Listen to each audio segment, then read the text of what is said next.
Please stand clear of the doors. Por favor, manténganse alejado de las puertas. While you're in sunny Florida, be sure to visit WARlando! Enter into a world of epic adventure.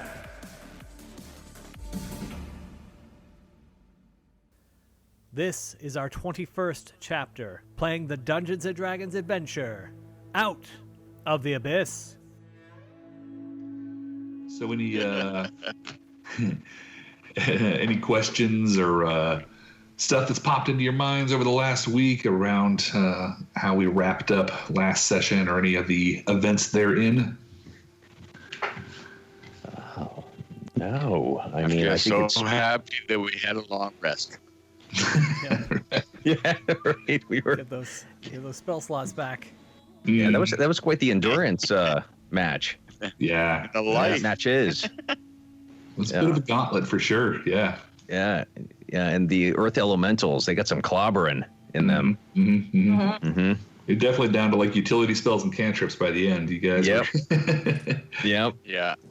Yeah. Definitely. So Well yeah. Okay. If nothing's popped up into y'all's minds, then who wants to do a quick recap? I think it's pretty straightforward. We put the ruby in the rock. Fought a Do you bunch of recall standing elementals. nose to nose? Yeah. Successfully got the Stood line nose to token up. nose with an earth elemental. Yep. 3 of them. Never took a step back. Mm-hmm. And I swung on my mace from a half a foot away and missed him entirely 7 times in a row. And Jamie's complaining about her dice. I love the fight where Mornhelm's like, I got 1 hit point, I go right back in there. Like, I love it. That's proper. I love that too. I was averaging 7, so I just kept going. Yeah. See, hide, dodge, have a chance to heal. Nope, I'm swinging for the fences. Nope. And missing. Well, hey, they can't all be zingers. Yeah, but absorbing those blows. I Yeah, was somebody's seeing got 2 of them. That was the problem. Yeah, but a stopgap, a force in front, sort of let everybody else hang around in the back and drop spells and stuff. So definitely, Yeah. proper fighter tactics there, in my opinion. Good stuff. Yeah. Too stupid to walk backwards. Right. But that would be retreating. And then you all were able to get a long rest in the back on the foaming mug with old Tappy. Yep. Regale the townsfolk of your tales. Yeah, even brought back the petrified one. Yeah. There's a nice coat rack now in the foaming mug. Yeah, right by the door.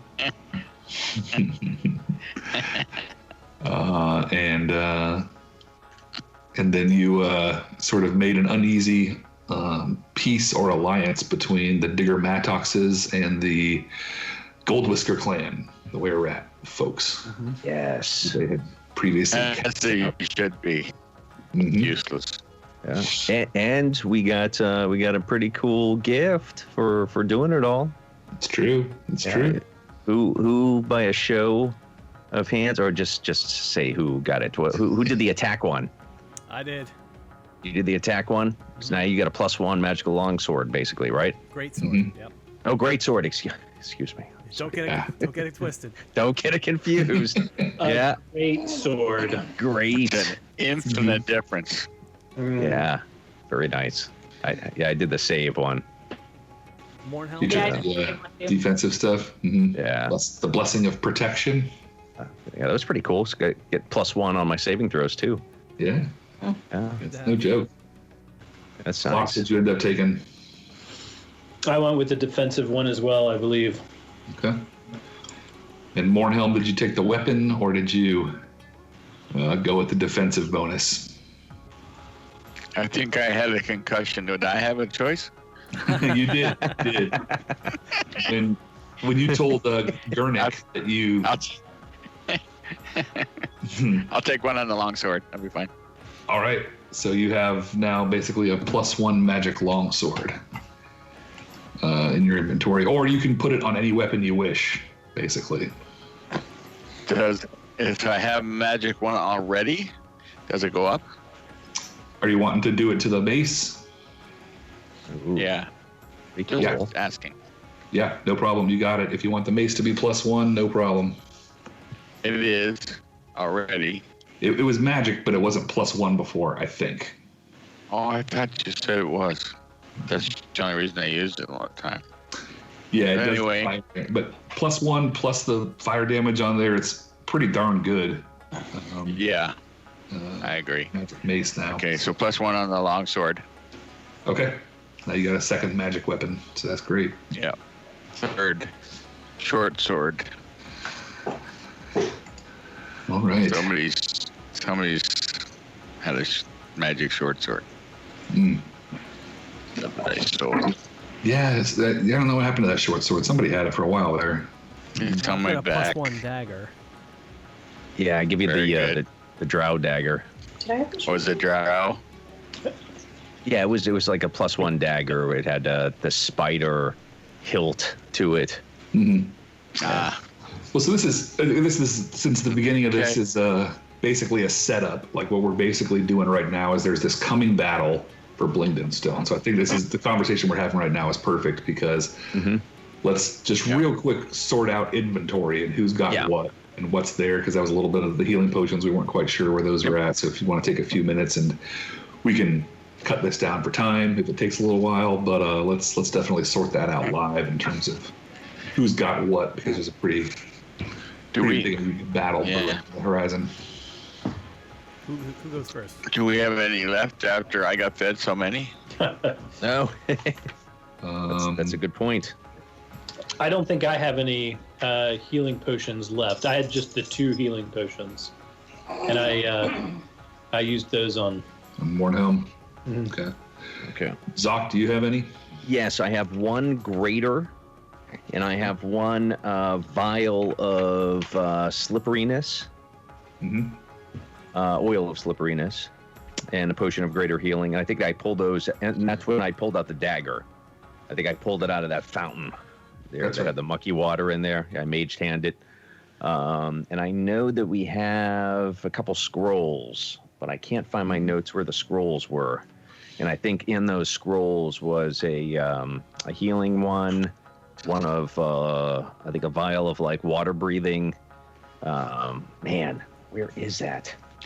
Of course, Do you it'd be remember- like Zoc losing where his notes are. Do you remember when you got it? I got it in the first 5 episodes. There's the home of the archpriest contained a closet full of offerings, which was a potion of healing, potion of water breathing, Yeah. spell scroll, and a light. Touch one object that is no larger than 10 feet in any dimension until the spell ends. The object sheds bright light in a 20-foot radius. That was back in the prison town, Felkenelv, right? Yeah. Oh. So Is that the one you think you're thinking about? I think so. Yeah. Yep. Okay. Yeah. Selkie, what magical scrolls and/or potions and ointments do you currently have in your inventory? Well, I have the bag of holding. I have Kedum's ointment on me, and I think it has 3 more uses. Okay. Looks like I have 4 diamonds left, and I think they're 50 gold apiece. But in my inventory is much more, which I'll take. I'm using that for spells. So, other than that, I have a whole bunch of weapons in my bag of holding that I'm not currently using. And Clink. Okay. Yeah, I think you guys have pretty much every weapon in the basic list at this point, somewhere in the party, right? Yeah, pretty much. I had like crossbows and this and that, and I'm not using any of them too, so I'll shove them in the bag of holding. Okay. So they're all for anybody to use. So Yeah, same. I have I have 2 scimitars, 2 short swords. I haven't been using my crossbow or all the crossbow bolts. Yeah. So. I just got these. Yeah. feel free to grab them if you want them. All right, Dak, what are you toting around? I have the Boots of Speed. Mm-hmm. I've got a +1 dagger that we discussed. I've now got that +1 greatsword, which I'm super excited about. And I have a potion of greater healing. Awesome. Okay. And Mornhelm, is there any gear potion wise or other stuff that you have? The only healing I have is the once a short rest. I can give myself some healing. Second wind. Second wind, yeah. And I have what I already said: the long sword, the mace, and the short sword. Okay. So what I think I got is I think it sounds like Zoc has a scroll of healing. Yeah, I think I have a scroll of healing. And then Dak had a potion. I think Clocks has a potion, and that's it as far as like non-spell-based healing, right? Yeah, that's pretty much it. Yeah, I have Kedum's ointment too. Oh, I don't have any. I don't have any potions left. Yeah, I have one potion, and then I had a scroll. And I think the scroll was just regular healing. I don't. Like I said, I can't find that note. Okay, I'll find that for you right now. All right, awesome. Because I have so many ways to heal people, I think maybe someone else should take this potion of greater healing from me. Yeah. That way, if I get down, someone can use the potion on me. Sure. Makes sense, right? Yeah. Mm-hmm. Mornhelm, you want this potion of greater healing? I didn't hear you have any healing potions. I'd rather somebody threw it at me. Give it to somebody that's going to hide at the back. But not Coxie, just sell it. Hey, I used those potions on you. Yeah. It's true. So, Thank you very much. I had no idea I was unconscious. yeah, I was unconscious. No. you're It was right. like a fraternity party. You were just chugging them down. Yeah, I'm starting to think maybe I wasted them. Hey, DM, what was the name of the blessing that we got? Those of you that took the defensive one got the blessing of protection, Ah, and I think the other one was called the blessing of weapon enhancement or something like that. Yeah. Which should be something you can add to your sheet and beyond. yeah, I'm doing that right now. I just found out if you pull up your character sheet, click on armor class right there, you can customize it. I thought you had to go into the edit mode, but you do not. Correct. You can customize right there from the Yep. the thing. And just in case you guys want to know, I have about 995 ball bearings left. And this thing shot? I have a box with a worm in it and a candle that doesn't light. Oh, I see. Handle. I'm a nerd for counting rations, but you want to count ball bearings. Yeah. Yep. Do you actually have a slingshot? No, I've got a. Or do you just? I've got a an arcane firearm, which is like a fashioned little pea shooter. Bust. So I can use my catapult spell and whip up some damage pretty nicely. I If you want to. had a nice Gatling gun, that'd be good. That would be nice. Oh, man. Clocks, I want to give you this potion of greater healing then. Oh. Since you were so effective at using them last week. Mm. And I've still got spell slots. For right now, I've got spell slots where I can heal myself or someone else. Makes sense to me that I shouldn't have healing potions. So do you want to take this potion of greater healing? Sure. I think it makes sense. Somebody who's not maybe on the front lines can run up and provide a little oomph to somebody who's down. Yeah, I think that makes sense. So you've got it now. Okay. All right. Any more horse trading or logistics stuff we want to get around? Who's got No. the horse?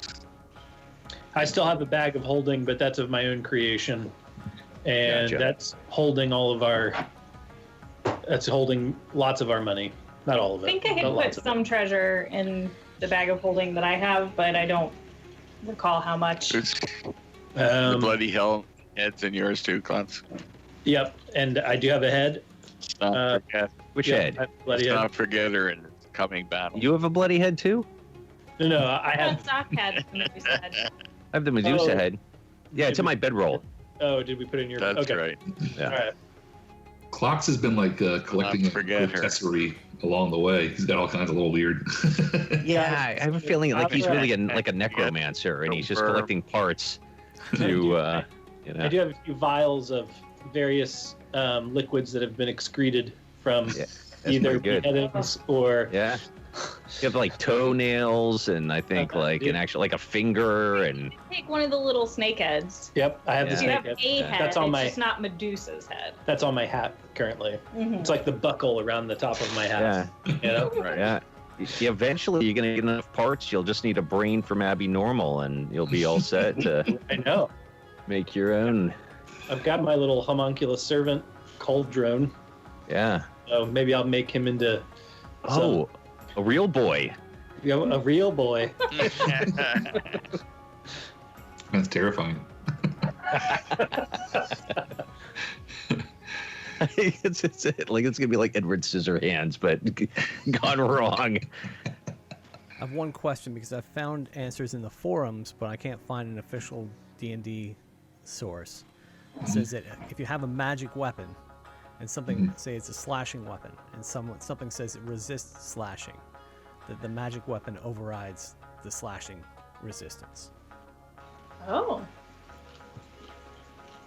So if something resists slashing, but it's coming from a magic weapon, the entire attack counts as magical. I'm looking up the Sage Advice database right now. See if I can find it.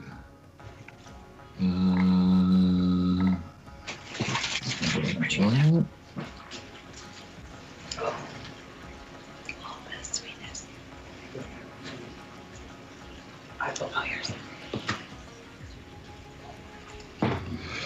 Let's see here. Too sweet. Just wanted to be sure that since Sorry. sounds like we're going to be fighting a lot of stuff that's resistant.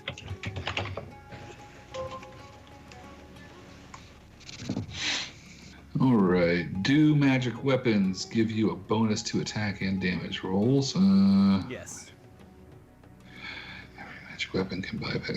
Every magic weapon can bypass resistances and immunities to damage from non-magical attacks, but only certain magic weapons are more accurate and damaging than their non-magical counterparts. For example, a +1 longsword and a giant slayer both give you +1 to attack rolls and damage rolls, whereas neither flame tongue nor frostbane gives such a bonus. All 4 weapons, however, can bypass an earth elemental's resistance to bludgeoning, piercing, slashing from non-magical attacks. In short, a bonus to attack rolls and damage rolls is considered a special property of a magic weapon, not something that all magical weapons provide automatically. So I think your answer to your question is yes. If something is resistant to slashing, that's just slashing from non-magical. Right. Okay. Just wanted to be certain if we're going to be fighting a bunch of oozes. Yeah, Then now my damage good question. is 100% against puddings and oozes and jellies Yeah. and I know. cubes. Oh, you think it's the cubes and the uses? I thought we were going to incite a civil war. Okay. No. Oh, well, it's D&D. Is that what you're going for? Instead of bringing the peace, we're just like, all right, here you are. We brought you all the same table. Now kill each other. Finish him. You should have heard what he said about you. That Away would we be go. that would be a very clocks thing, though. Like, Yep.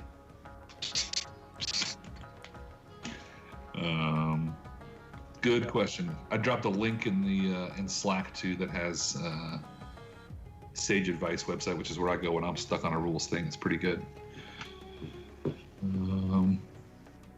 Okay.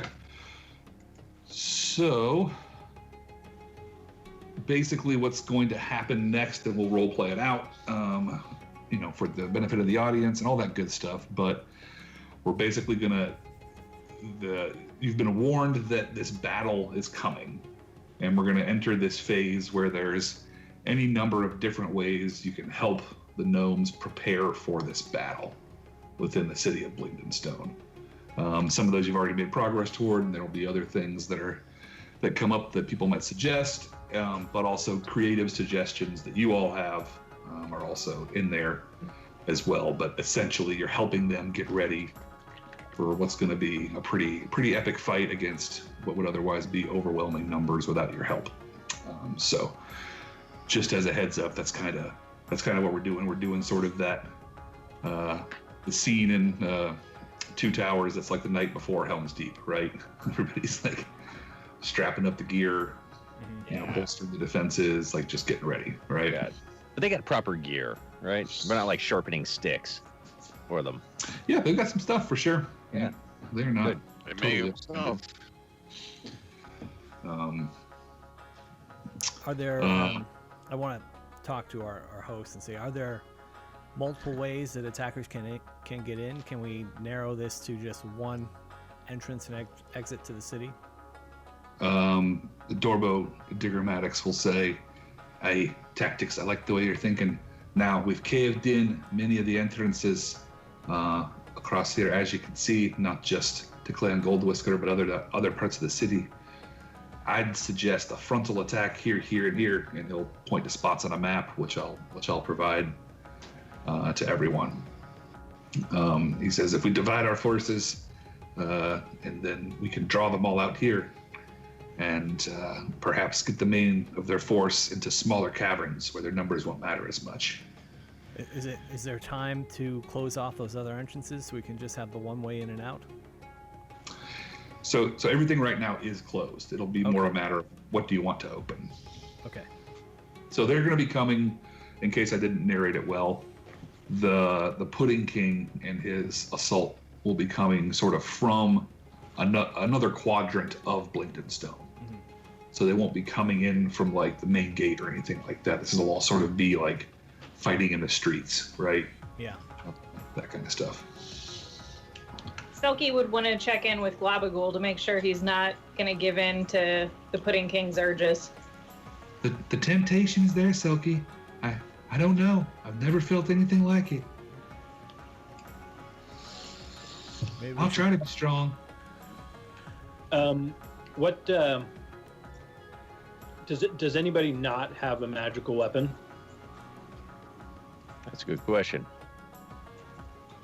Pretty much all the gnomes will raise their hands. Yeah. Everybody's good, huh?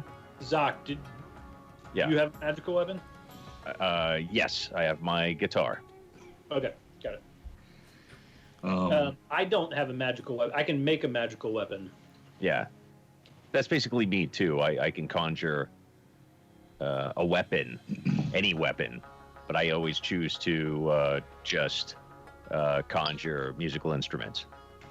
Your axe guitar. And then I use that as my my spell focus. But I could also wield it as a weapon as well. So it's usually a great axe. I will choose that form. Are the Diggermatics with us? They are, yes. So they were able to bless our weapons. Can they do that for the rest of the village?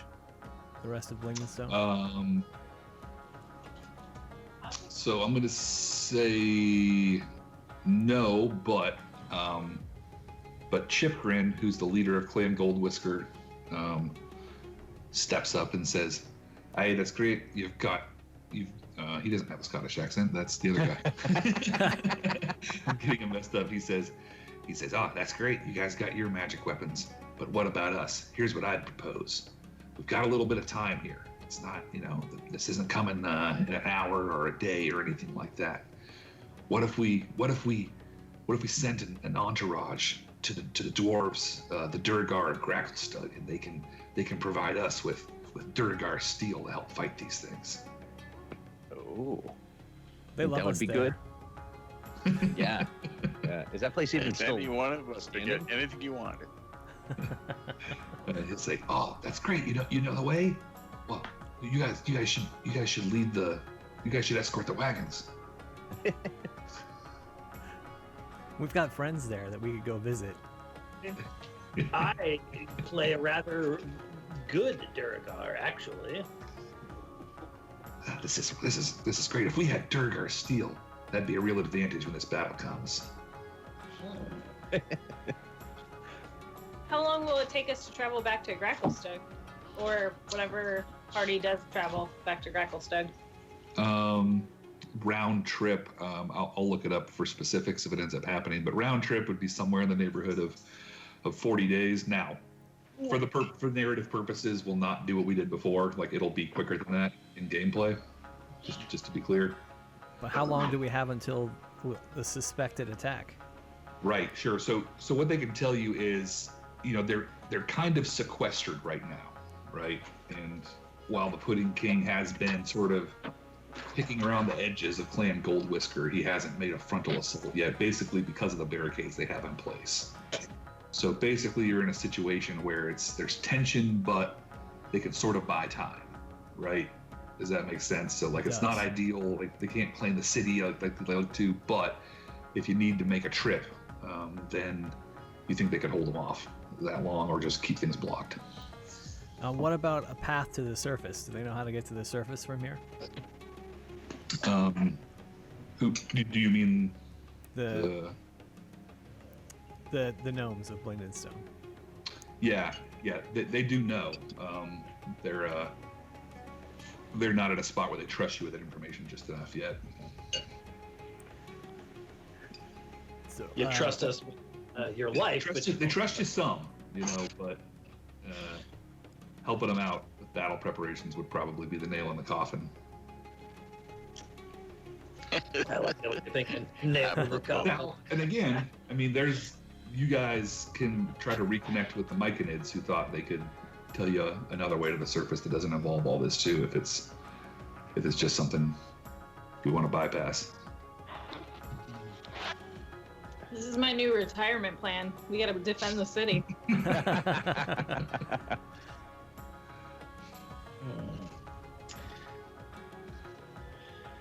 I mean, I can use my disguise spell, and I can try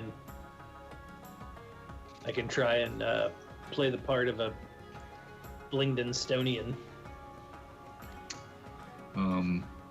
Also, Gurnik, who's the holy person who gave you all the blessings, will chime in and say, one of the most powerful and dreadful features of these ochres and jellies and puddings is their ability to disintegrate metal, to burn right through armor and all these objects.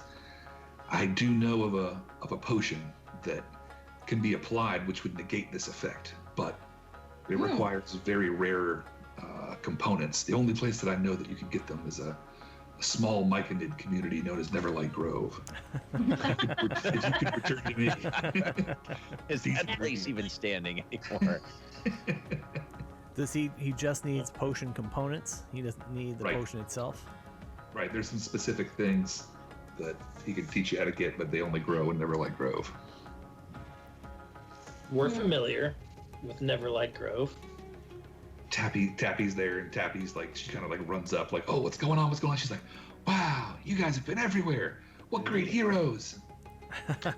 Yeah, in fact, we think of ourselves as diplomats to the underworld. Yeah. What about like building trenches? Is that something we can do? Sure. Would that slow them down? You could spend some time like arranging defenses and stuff. Absolutely. Yeah. They do that. What kind of weaknesses? What if we asked the our friend the Rat King there? I'm just gonna call him Rat King. We'll just call him Mickey. Chipgrin. So Chipgrin, yes. Ask him like what has been the best thing that he's seen in defending against them. He says like best thing that hurts them. He says, well, Dorbo's not wrong. A frontal assault will definitely draw most of their forces to a central point, but we should use some of that. But I'm a little bit one more of subterfuge. I think there might be a couple of, if the legends can be remembered, there's some secret tunnels and entrances that a small party could sort of navigate and creep up from behind the main force, as long as the main force keeps most of the danger distracted. We could help excavate a couple of places. I think I know where a few of them are, and that would let a small, maybe 5 or 6 person group try to take them unawares. I look around and count our party. I like that, the idea of a harrying action. That'd be fun. You think so? Yeah. Other than Yeah, but we're already going to 3 different places. That takes us down to 3 people. Other than magical weapons, do we know any other weaknesses that they would have, like fire or I don't know? I assume probably not acid. They seem to be acid. They say, well, their burning effects don't seem to work too well on the earth elementals. The acid doesn't affect stone. So if we could somehow summon an earth elemental to help out, they'd be a valuable ally. We've got a couple here that'll be in the main force, but we're going to need them to sort of lead the vanguard. Yeah, how do we get a hold of more of those? And you would remember that you all found We just killed gem when you killed one of them. Right, we have a gem. Gargoyles. We can summon one, I right? assume we need more than one, though. Right, and so the gnomes will have several that they can conjure that are just like kind of part of the town's defenses, and they have individual spellcasters who can control them and stuff. But they're going to want those probably for the main force, right? So you're talking about at least a couple hundred people on either side in the main battle, right? And so that's a big portion of that. They're going to need their earth elementals to sort of keep their core rigid, How do we purify the one that we do have? Because that was what we had to do, right?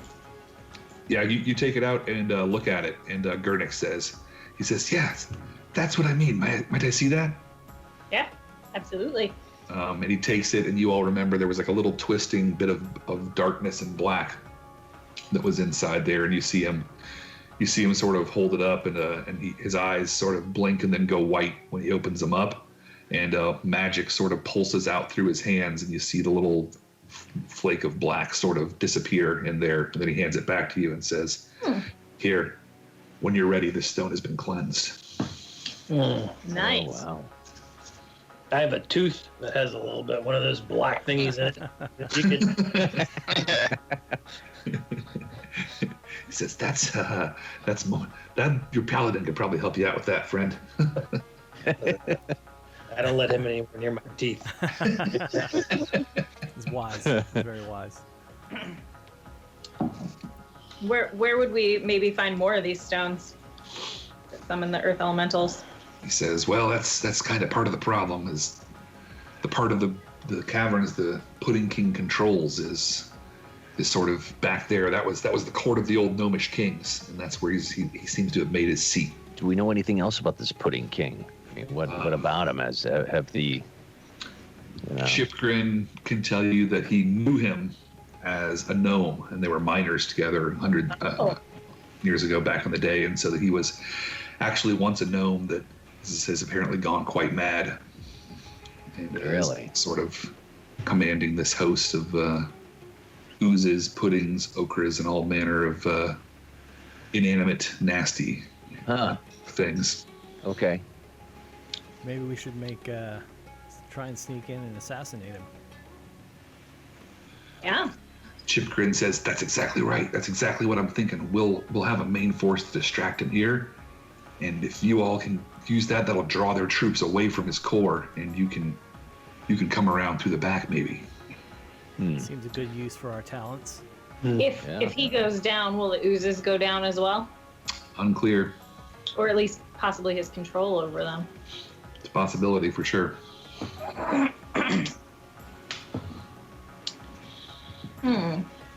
Is this Yeah, of all the Is this things that a- have been offered to us, I like that offer the best, rather than going Yeah. back to Neverlight and going back to Gracklestug. These are hard pass for me.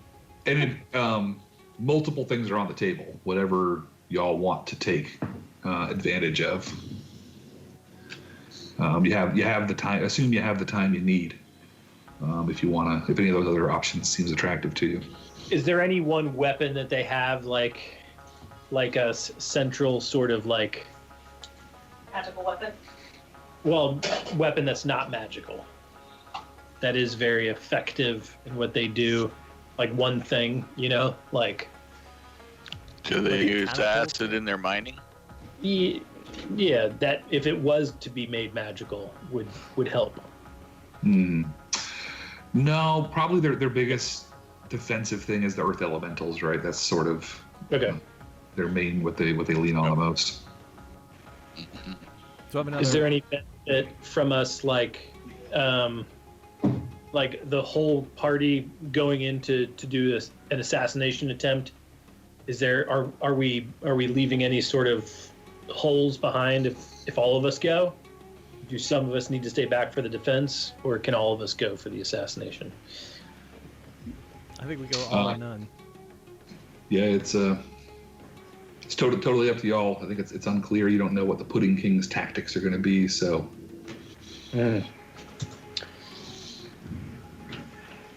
I think all or none. Either we all go or none of us go. Yeah. Okay. Assassination squad. Yeah, Yeah. that sounds like us. Yeah. Yeah. All right. Anything else that you want to do in preparation?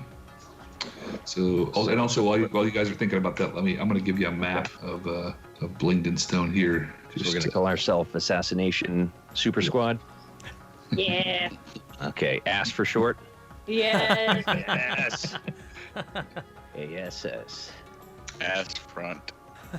I'm going to be extra generous here and put in the DM one just because there's too many Too many different ones. too many numbers to like try to be like, which cavern are you talking about? Which cave are you talking about? I was gonna say. Don't make that mistake again. And I'll leave it to y'all's honor system here to just remember you're not going to know a bunch of the areas in the northeast part there until you get to them, but this will be the easiest way to kind of communicate what's going on. But basically, you have this main central part of Blingden Stone, which consists of the outer defenses and then also the markets and things, and that makes up like the central portions and like the southwest quadrant of the city. You've also now cleared the southeast part of the caverns, which is the Rock Blight. And now because you've sort of got Clan Goldwhisker to at least play ball with the Digger Maddoxes, you've also kind of gained access to the northwest portion of the city. So the only thing that's remained sort of inaccessible and out of your control is what's known as the Pudding Court, the northeast part of the section, which is also where, as I mentioned, the old gnomish kings of Blingden Stone used to live. Okay, so I think I hear straight to prep for battle and assassination squad, or were there other things? Assassination super squad. Yes, Sorry. get it right, please, DM. Thank you. 21 episodes in and we found our name. Like, We tend to favor the A acronyms, don't we? We did. That's because we can't go any farther than that in the alphabet.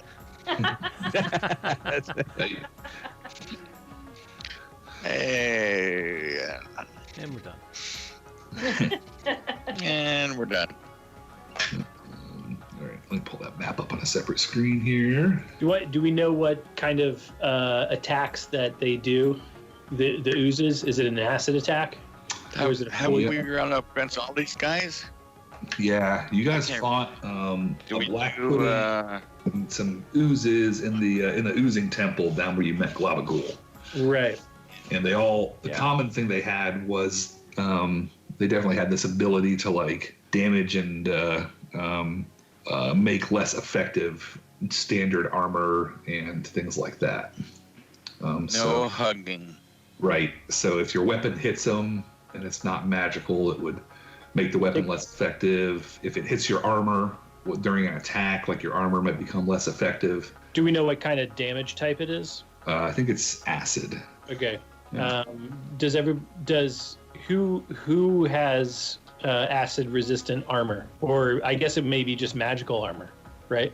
I have magical armor, but I don't know if it's acid resistant. I guess any one of us that took the AC buff has magical armor now, right? No, I don't think you're more like you still have that +1, which will never go away no matter what armor you wear, but the armor itself would still be damaged. Okay. So do any one of us have magical armor? I think just Selkie has +1 studded leather. That's the only one I'm aware of. It's not magical, it's just +1. Who else? Anybody else? No. What about the shiny black armor? It's not resistant. It's not adamantite. It's nothing. You mean Dax plate armor? Yeah. Yeah. Just No, really that cool. is Not magical. No. Yeah. It's super cool. got a coolness of +1. Yeah. Yeah. I It's- do. I did take an infusion. I don't have it infused yet. I did take an infusion of resistant armor, so I can That's a make. spell? No, it's an infusion. So I basically make your armor magical armor, acid resistant, How long does that last? until I decide I don't want you to be protected any longer. But you would have to drop like either your arcane firearm or your hat or your bag or something like that, right? I would, but that would be a decision I can make leading up to this because it's just a long rest that I have to prepare it. At the moment, I could not the arcane firearm. That's just something I have. The homunculus servant is an infusion, the hat of wizardry, and the bag of holding. So I could take one. So basically, just so you know what I have available, I could a repeating shot, a radiant weapon, or resistant armor is what I have options to. So if somebody wants a +1 bonus to attack and damage rolls, and they may take a bonus action to activate or deactivate shedding bright light in a 30-foot radius and dim light for an additional 30 feet. The wielder can expend 1 charge and cause the attacker to be blinded until the end of the attacker's next turn, unless the attacker succeeds on a con save. Has 4 charges, regains 1d4 charges at dawn. So basically I have, then I have repeating shot where you can reload without taking a bonus action. And I get a +1, and the magic weapon gets a +1. And resistant armor. And essentially I can make any armor acid resistant. If that's what it is, I would make it acid resistant. I'm not gonna say no to that. I'd definitely take that. I'm sure Mornhelm would also feel the same way. Yeah. Right. How much can you spread around? Well, I can deactivate Cauldron, and I can, if we feel safe to store all of our wares that I have somewhere, I can deactivate the bag of holding. Selkie will hold open her bag of holding. And the other one that I have is the hat. So the hat of wizardry, which just allows me to do any cantrip. Like I can choose 1 cantrip, but Keep that. I'd be willing to, deactivate that or any of those to give magical armor and +1 to any weapon. Well, we just got Mornhelm and I both just got magic weapons, but if we're gonna be on the front line doing the actual hand-to-hand combat, then definitely having our armor protected would be huge. Yeah, I don't think I can do 2 armors. Is that right, DM? Matt, is it like? Yeah. I need to look it up. Well, I think Like I know it, but it doesn't can I choose to infuse an item? It says I can touch up to 3 non-magical items, imbuing each of them with one of your artificer infusions, turning it into a magic item. You can attune yourself to the item the instant you infuse it, or you can forego attunement so that someone else can attune to the item. Yeah, okay, so you must touch each of the objects, and each of your infusions can be in only one object at a time. That's still fine. Okay. Moreover, no object can bear more than one of your infusions, so you can't stack them. Yeah, so I think you got to pick one. Okay, so I can only use one of those infusions for one item. I can't do one infusion for 2 items. Yeah, you can't make like 4 bag of holdings. Got it. 4 magic weapons. Okay. I think that's how I'm reading it. But I'll paste it just for transparency in the chat, and y'all can tell me if you read it differently. Because I don't want to act like I know this class super well. So with a quick Google search, can an artificer imbue multiple objects with the same kind of infusion? I hear no. So I think that tracks. Yeah, the sentence, and each of your infusions can be in only one object at a time. Right. Okay, so that means I have 1 resistant armor to give out. So I can make one of you like resistant, and I can make one of you extra fighty. Or I can make one of you both resistant and extra fighty. Well, does your magic infusion stack on a magic weapon? No, but I can give. Oh, I can't stack my own infusion. But can you give a magical item that gets a +1 and another +1? Good question. I think that's fine. Like, so if you wanted to turn a +1 into a +2, I think you could probably do that. And so my specific infusion will actually give you a +1 to hit and a +1 damage.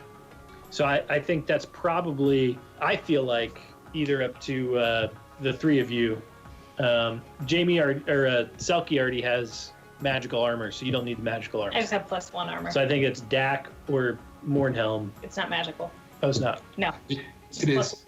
Oh, it is? Yeah, +1 means magical. Yep. Oh, gotcha. And does that mean it's resistant to acid, or that it's resistant to getting hurt?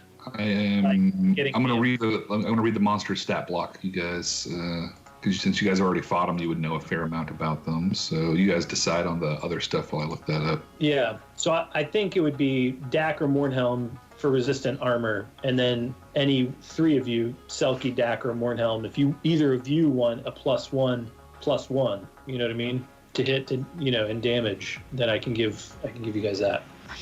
I don't know, Mornhelm, which one do you want? Well, I think you should definitely get, your armor is so cute. You should get that. What a Mornhelm thing to say. All right, fancy man. I go out of my way to not be fancy, and somehow. I've got steel armor, but I have another set of mail in my backpack that I got from when we were taking stuff from the prison. So I got some mail in there and some crossbows. So probably doesn't fit in. Yeah, you've got a backup set of wimpy armor. little. That's just chainmail. So to answer your question, magical armor would bypass these creatures' ability to dissolve it. Nice. Well, then I will gladly take the armor infusion. Clocks. Okay. I'll gladly hide behind you. Or so. I hide behind Selkie too. Yeah, Mornhelm likes to hide behind people, so watch out. And I also have a shield I'm no longer using. So if your shield, Mornhelm, gets damaged, then I have another one of those too.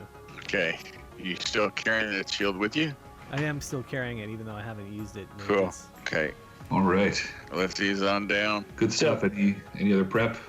Clocks is going to pocket a few of the gems that he has in his bag of holding, and then if Selkie is willing, he'll unload his bag of holding into your bag of holding. Sure. As he stares at you. Selkie does her best to look very trustworthy. It's like I feel like it's like dumping out a beach bag from like last summer though. Like you go in the garage, like where's all my beach stuff, and then you're like clank clank boom bang, like it's like an old soda can. Who put this stuff in here wet? Right. Bunch of sand, one flip flop, a crab scuttles out. Like a dead worm. You see wormy sort of bitey sort of falls out of his box and starts like scooching along on the floor. She is gonna gingerly kind of set aside all his bits and pieces and like try to kick them under the nearest table. Some fingers.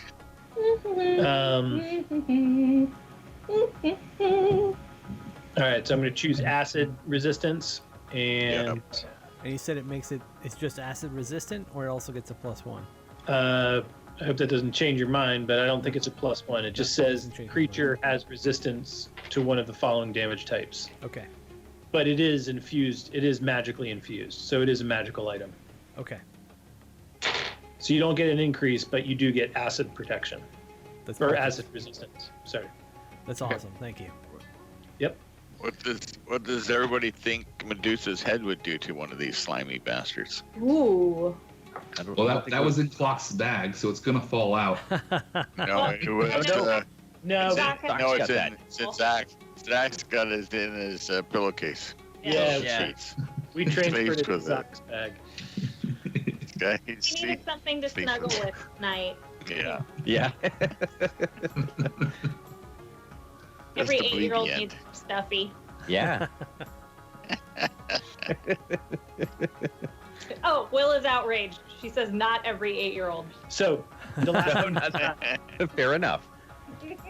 Dak, Mornhelm, or Selkie, which do either of you want a +1 hit, +1 damage weapon? Like, and do you want your weapon to be infused +1 hit? I'm assuming Zach, you don't care.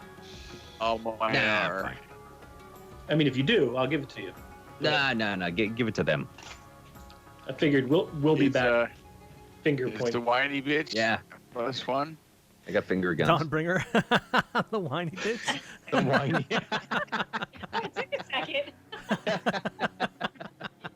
Hey, Mornhelm, I heard that. I almost lost you. I've always loved you, whiny. Down You girl. +1. Down girl. Yeah. Dawnbringer is +2. Okay. Yeah, She's and, a- and with my What about sneak your rapier, attack, which you love to use? If you're doing a second When attack, you go two-handed with your second attack, what about your rapier and a scimitar? Yeah, You I guess, want I one of mean, them? if neither of you guys want to, I'll make the rapier magical too. But if you guys need a magic weapon, I think that's No. more important. we both got Oh, Mornhelm and I cool. both got magic weapons at the upgrade palace. Okay. And so remember too, there's a limit of 3 things you can be attuned to. Right. So I think you're currently, Silky, I think you're Dawnbringer, your magic armor, and something else, right? Am I? Equipment. Dawnbringer and the armor. I don't think anything else. And I think then I need Dak- you to add, I don't know, or maybe some advice on how to add the armor to my attunement list because it's not showing on here. But just look for +1 studded leather armor. okay. And just add that. And then in Dak, you're attuned to the boots, your armor, and your sword now, right? The boots, yeah, I guess I would have to give up the +1 dagger to be attuned to the armor. Yeah. So anybody want this +1 dagger? I'm no longer attuned. I'll take it. Okay, +1 dagger is yours. All right. Thank you. Okay. So I'm gonna power down Cauldron.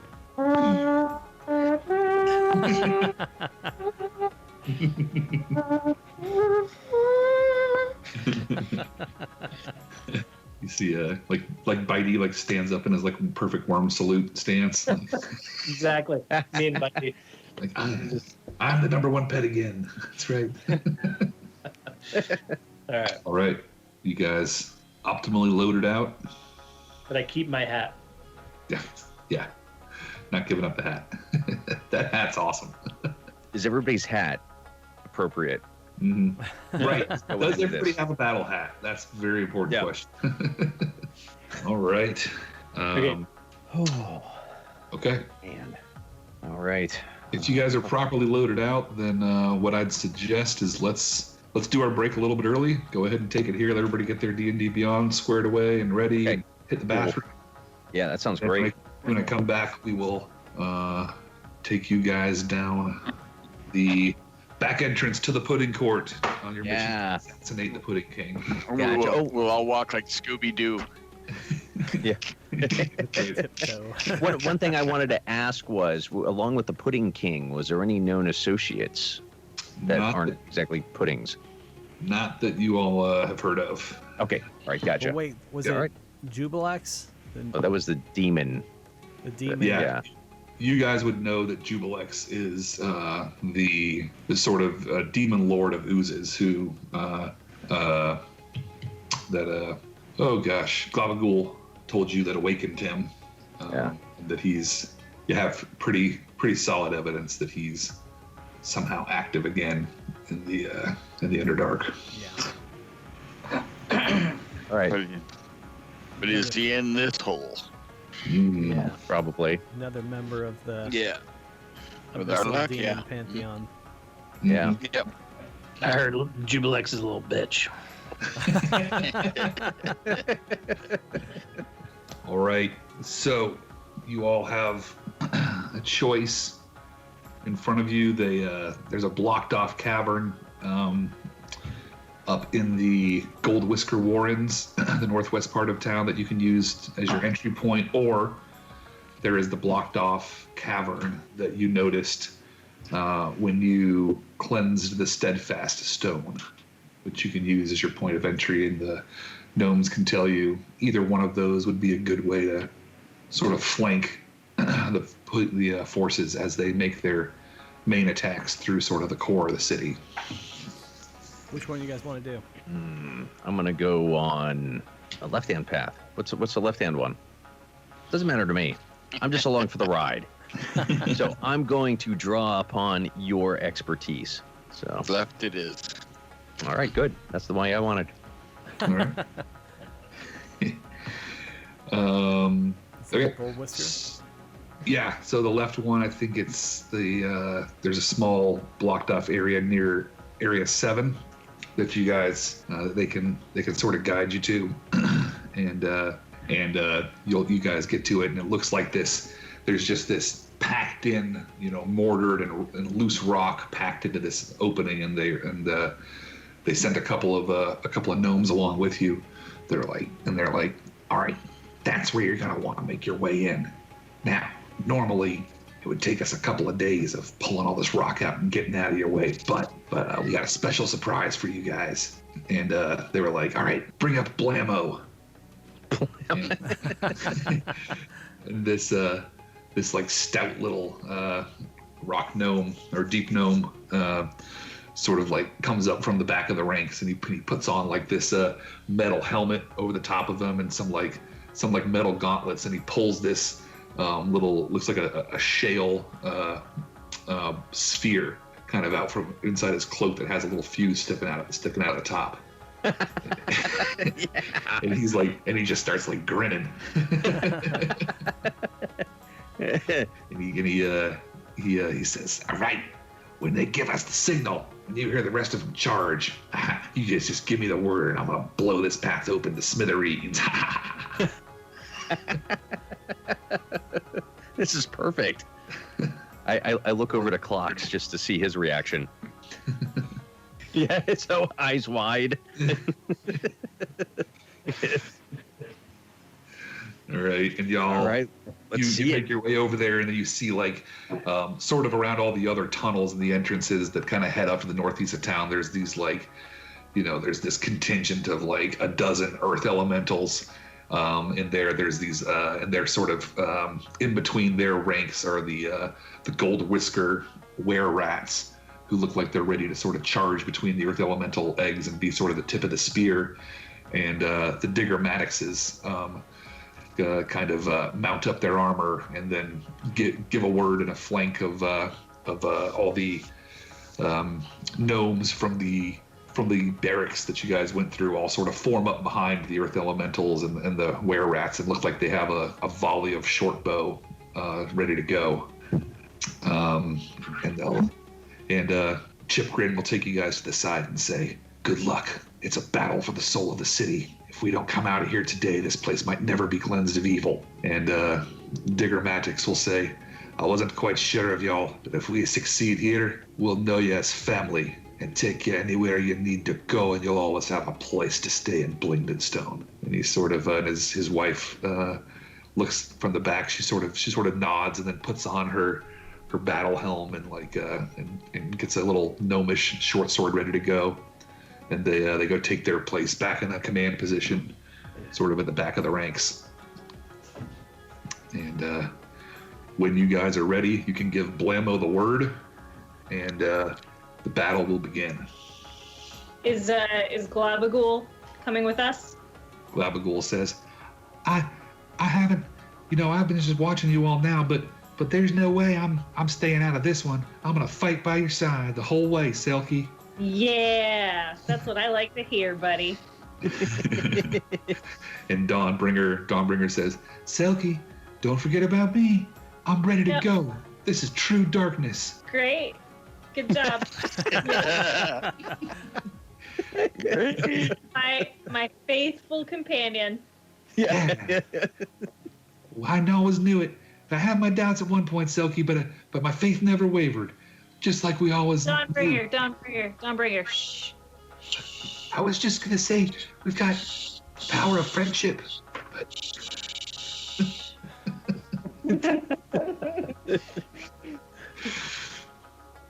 They're about to do the blammo. Don't you want to hear it? Oh, right. Sure. Let's go. And she sort of glows with magical energy and pulses in your hand. I'll take it. Let's do this. All right. Word. And is there any word or command you guys want to give Blammo? He's sort of like sitting there with his thing. He's got his lighter like ready to go, and you guys tell him he'll be ready to start the action. Selkie's gonna start to up and then wait. Yeah, right. He's like, hold on, it'll work in a second. And he's like playing with the little lighter. And he looks and him out a few times, just for the enjoyment of it. he's like, like the fuse is like dangling near the flame,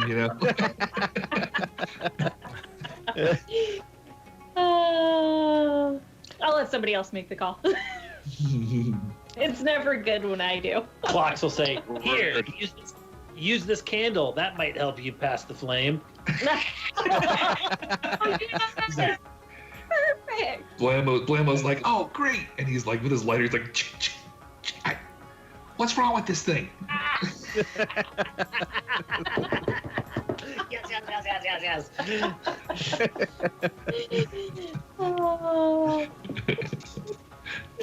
And I'll take back. Oh. All right.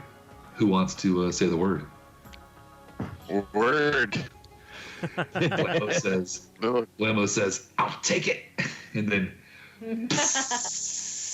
fuse starts to go, and he runs in there. I'm thinking of like the big orc with the sparky torch that runs in to light in the Battle of Helm's Deep, where he runs in to light to blow the wall asunder. And Blammo like runs in there and like smashes his head down into the rocks and like knocks a few of them out. And you just see him just like smash his gnomey hand down into a little hole that he made with his head. And then he like jumps out of there. He goes, and like he starts running away, and you guys see like a little bit of smoke coming out of the hole, and then it's like, pss, pss, pss, pss, and he's like, oh, a dud, and then boom, the whole thing like explodes, and a dark tunnel opens before you, and you hear the Digger Maddoxes yell, "For Blingden Stone!" And Chip Grin and the Earth Elementals march forward and swarm the tunnels, and he says, "Clan Gold Whisker!" And you guys can charge into the fray.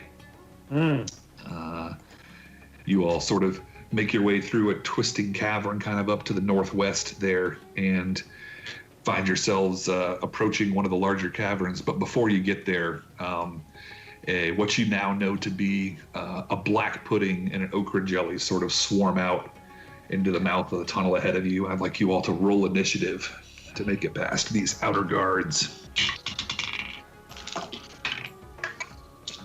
I'm last. You're last. Did you say that, Mornhelm? 2. All right. Did anybody get 20 or up? Oh, come on, crew. 19, 18, 17. 16, 15, 14. 16. All right, Selkie's going to lead the initiative. Yeah, I finally did a good roll. Oh, Yeah. I did want to say something. Mm. I was going to say this when we got back together, and then I forgot. I did, since we do get to award an inspiration to people, I wanted to award an inspiration to Mornhelm for his last fighting efforts at getting up and getting down and getting up and getting down. Yeah. I totally agree with that. Yeah. Before we go That into part this I could do. Mornhelm should get an inspiration. Yes. All right. Great. Good call. All right, Selkie, this large puddle of blackish ooze in front of you is about 10 feet ahead of you, and looking menacing. You all fought one of these things in the oozing temple previously and know they're quite nasty. All right. 2-weapon attack. Right up into it, huh? Yep, right up All right. into it. All right, and no one else is within 5 feet of it, right? So I don't get my sneak attack. That's correct. But How far are they? all right, Dawnbringer. Dawnbringer's gonna be a 21 to hit. A 21 will hit. Awesome.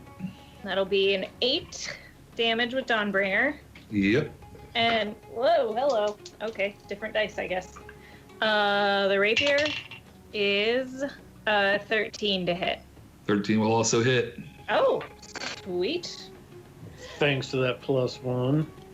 That'll be a 12.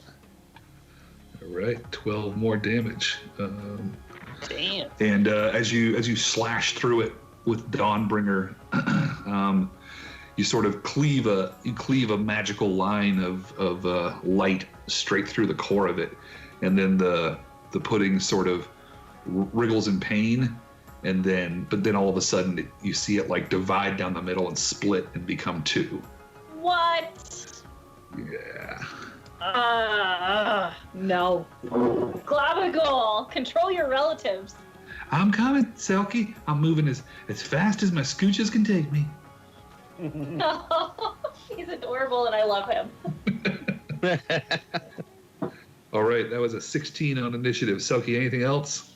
Nope, because I think 2-weapon attack is my bonus action. Correct, So- you are.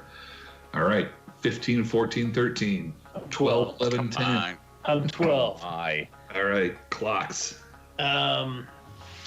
So we've got 2 jellies in front of us now, right?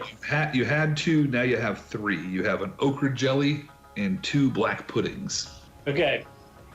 Do I have an idea? Like, do we have an idea of like how long this mission is supposed to take us? You do not.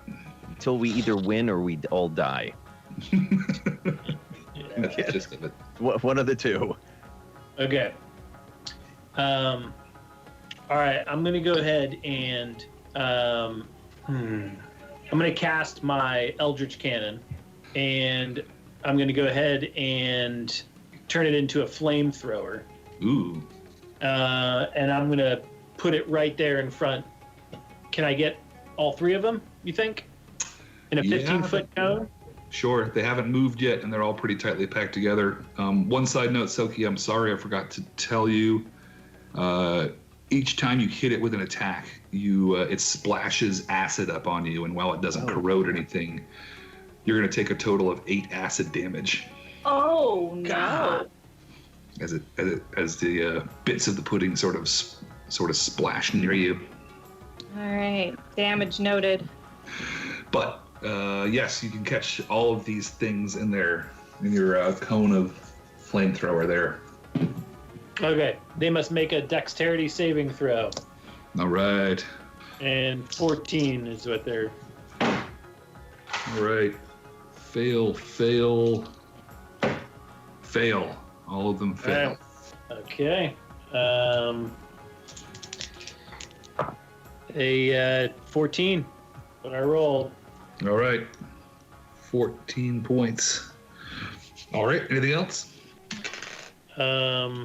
And then I will hide. All right. And I don't know where I'll hide, but I'll look for a stalagmite and I'll hide. All right, roll stealth. 18. Gotcha. All right, I think that was 12 in initiative. So do we have an 11 or a 10? Oh, How about a Lord. 9? Oh, man. All right. This is ass. All right, Selkie, since you're the one that's kind of charged up next to these puddings, they are both going to try to attack you since you're right there by them. Okay. You didn't get to hide? I used my bonus action to do 2 weapon attacks, so Yeah, couldn't hide. get to hide. Yeah. All right, one of them, I know you have a shield spell as one of your possibilities here, so on the die, one of them has a 17. Oh, then nope. My armor class is 18 now, so. Oh, so that's what's on the die. That's not the Okay. total to hit. Oh, right. I don't know if I want to start using spell slots so early, but I also don't want to take a ton of damage early. I'm going to use the spell slot. All right, Oh, and what is if I do uncanny dodge? I think that's after you take damage, I think, right? Or When nope, that's evasion. Never mind. Yeah, Yeah. doesn't it half damage? when an attacker that you can see hits you with an attack, you can use your reaction to have the attack's damage against you. Okay, so you're gonna use that one. Yeah. All right, one of the black puddings shoots a pseudopod out of it, which connects, and you're going to take 6 bludgeoning damage Oof. and also 18 acid damage. What? Whoa! Holy No, I definitely cow! should have shield. That would have been better. So, yeah, I'm down to 7 hit points. you can definitely feel free to Holy. half that with your uncanny dodge if you like. Yeah. Oh, that's right. Having it. Yeah, half it. So it's a Still. total of 24, which you can take Okay, down to yeah. 12. All right. Yeah. So I have 19 hit And points. you're wearing magical armor, so that's a good thing. Okay. Yeah. The other one will have a total of 15 to hit, which is going to miss you. Okay. That it's the black pudding's turn. Now we're down to 8 in the initiative. Yeah, Zoc. Zoc. Yeah, he's gonna finger gun. By the way, I just always, anytime like this, I've before we went into the battle, just conjured my great axe. Yeah. Okay. Yeah. So I just wanted to like charge in. I wanted also to be like playing it like the Doof Warrior from Mad Max Fury Road up there. That's right. Yeah. Yeah. So I'm playing some power chords and Eldritch Blast. So we were gonna focus on 2 of them to whatever hit Sulky. Yep. Okay. And oh, man, so I got a 14 and a 16. Both are hits. Oh wow. Okay, so that is going to be 25 points of damage. Ooh. All right. You annihilate one of the black puddings. What's it look like? Oh, it's just gonna splatter backwards. Yes. Yeah. Thank you. for that description. Away from Thank Sulky. you. Yeah. Yep. All right. You cook one good, and he sort of discorporates and splatters against the back wall. Anything else on your turn? I'm going to give. Let's give Bardic Inspiration to Selkie. All right. Aw, thank There you. you go. That's a D6, right? Yes, a D6. And also, I had unlocked another ability, just real quick here. It's Magical Inspiration. So if a creature has a Bardic Inspiration die from you and casts a spell that restores hit points or deals damage, the creature can roll that die and choose a target affected by the spell. Add the number rolled as a bonus to hit points regained or the damage dealt. Wow. So you That's- can you can use that for that as well, or your attack roll or a save.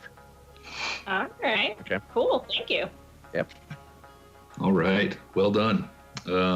We are down to 7 in the initiative. 7.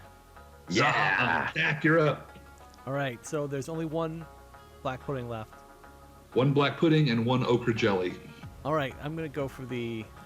How many has the black pudding been wounded? Yes, it got hit by Klox's fire. Do I have a knowledge of animals to know if I hit it again with a slashing, do I think it will split again? Roll Arcana or nature. Ooh. I got a 3. It's probably fine. It's probably, yeah, so I should just go ahead and keep attacking it with a sword. I think I will go up anyway and use... I'll move up into combat range, but I'm going to use my Eldritch Blast. Okay. And you're shooting the black pudding, right? The black pudding. All right. Does a 15 hit? 15 hits. All right, that's 2 points of damage. Beautiful. Hey, don't you get 2 as well? 2 shots? I did. I missed with the second one. Oh, never mind. Was, yeah, Are you sure? What was the total? 10. 10 hits. 10 hits? Yeah. All right, well, 2 more damage. These guys are slow and big. All right. 2 successful hits from Dak. Anything else? No, that's it. All right. Let's see. We are down to 6 in the initiative. A 6. How about a 5? All right. The ochre jelly gets its turn. It will slither its way up over to Dak, who came into its slow range, and we'll shoot a pseudopod out at you, Dak. Okay. And he will miss badly. Good. And we are up to Mornhelm. Okay, so there's at least 2 of our people in front of me, right? I can't through a 15-foot radius without hitting them. Both Okay. Selkie and Dak are sort of into melee at this point, I think. Okay, so I'm gonna shoot chromatic orb. There's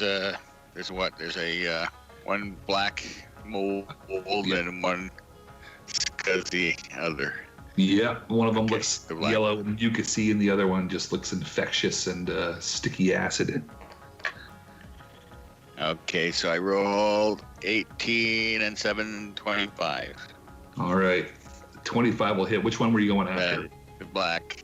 All right, you hit it. 3d8s.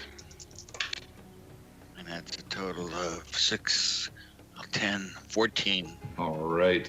Did you hit this with your chromatic orb, or was it your mace or something? Chromatic orb. Okay, great. What kind of damage did you do? Huh? What type of damage did you pick?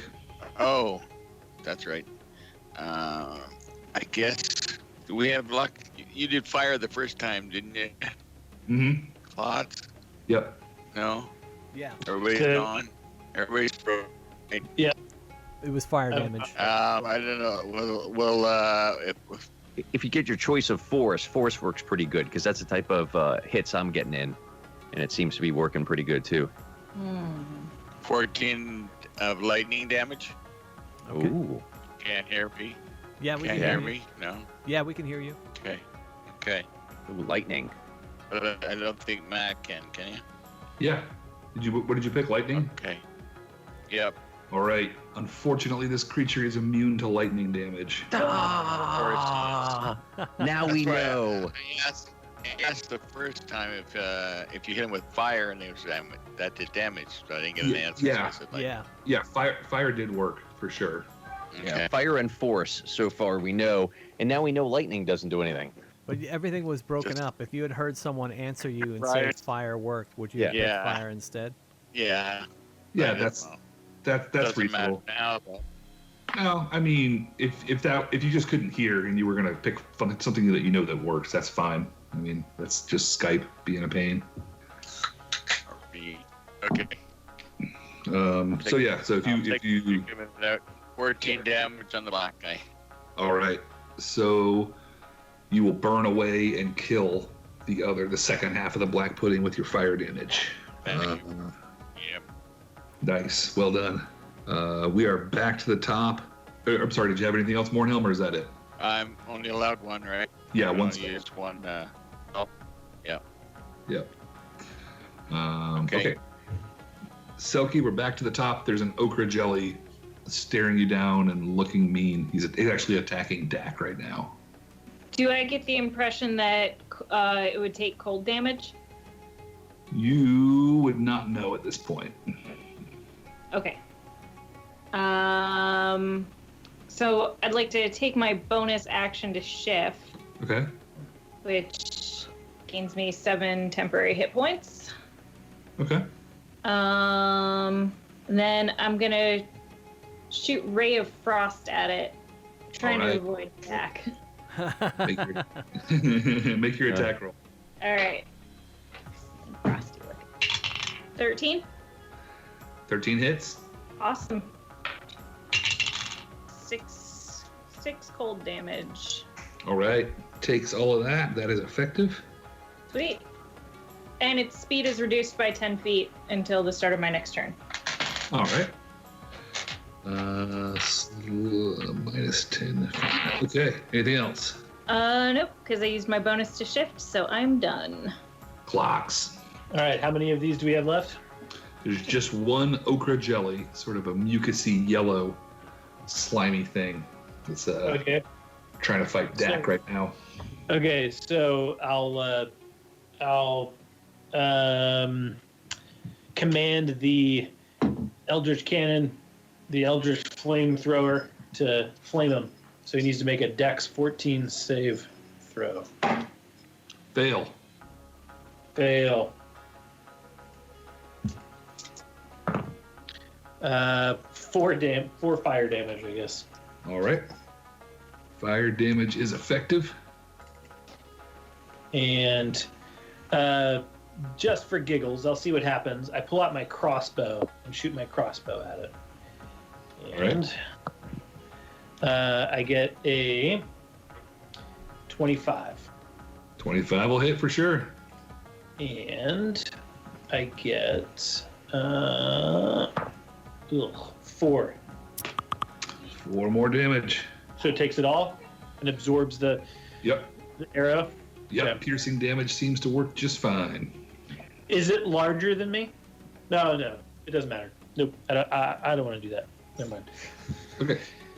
All right. Anything else? Nope. That's it. All right. That one's dead. Zoc, you're up. All right. Still playing our battle tunes. 2 more power chords. All right. That's going to be a 21 and a 13. Both are hits. All right. That's 17 points of damage. All right. What's it look like when you dismantle this ochre jelly? Excellent. It'll just writhe and just blow backwards from the force of the 2 bolts blasting into it. Yeah. Very careful, away from everyone. No splash damage. You got it. Okay. All right. You guys are through that encounter successfully.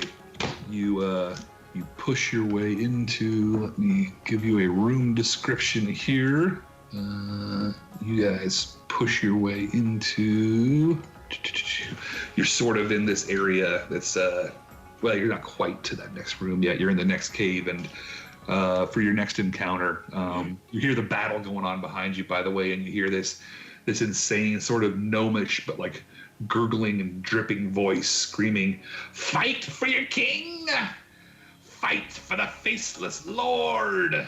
As the battle sort of rages behind you.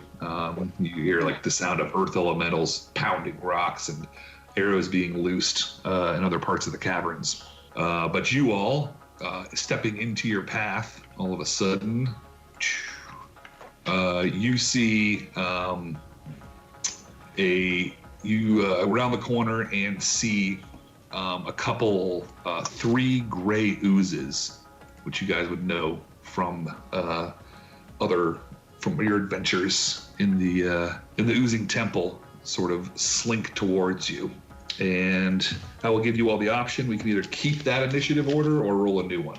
I would like to roll a new one, please. I'm going to say, it was pretty crummy, so. Come on, big money, no whammies. I think I must exchange spots with one of you.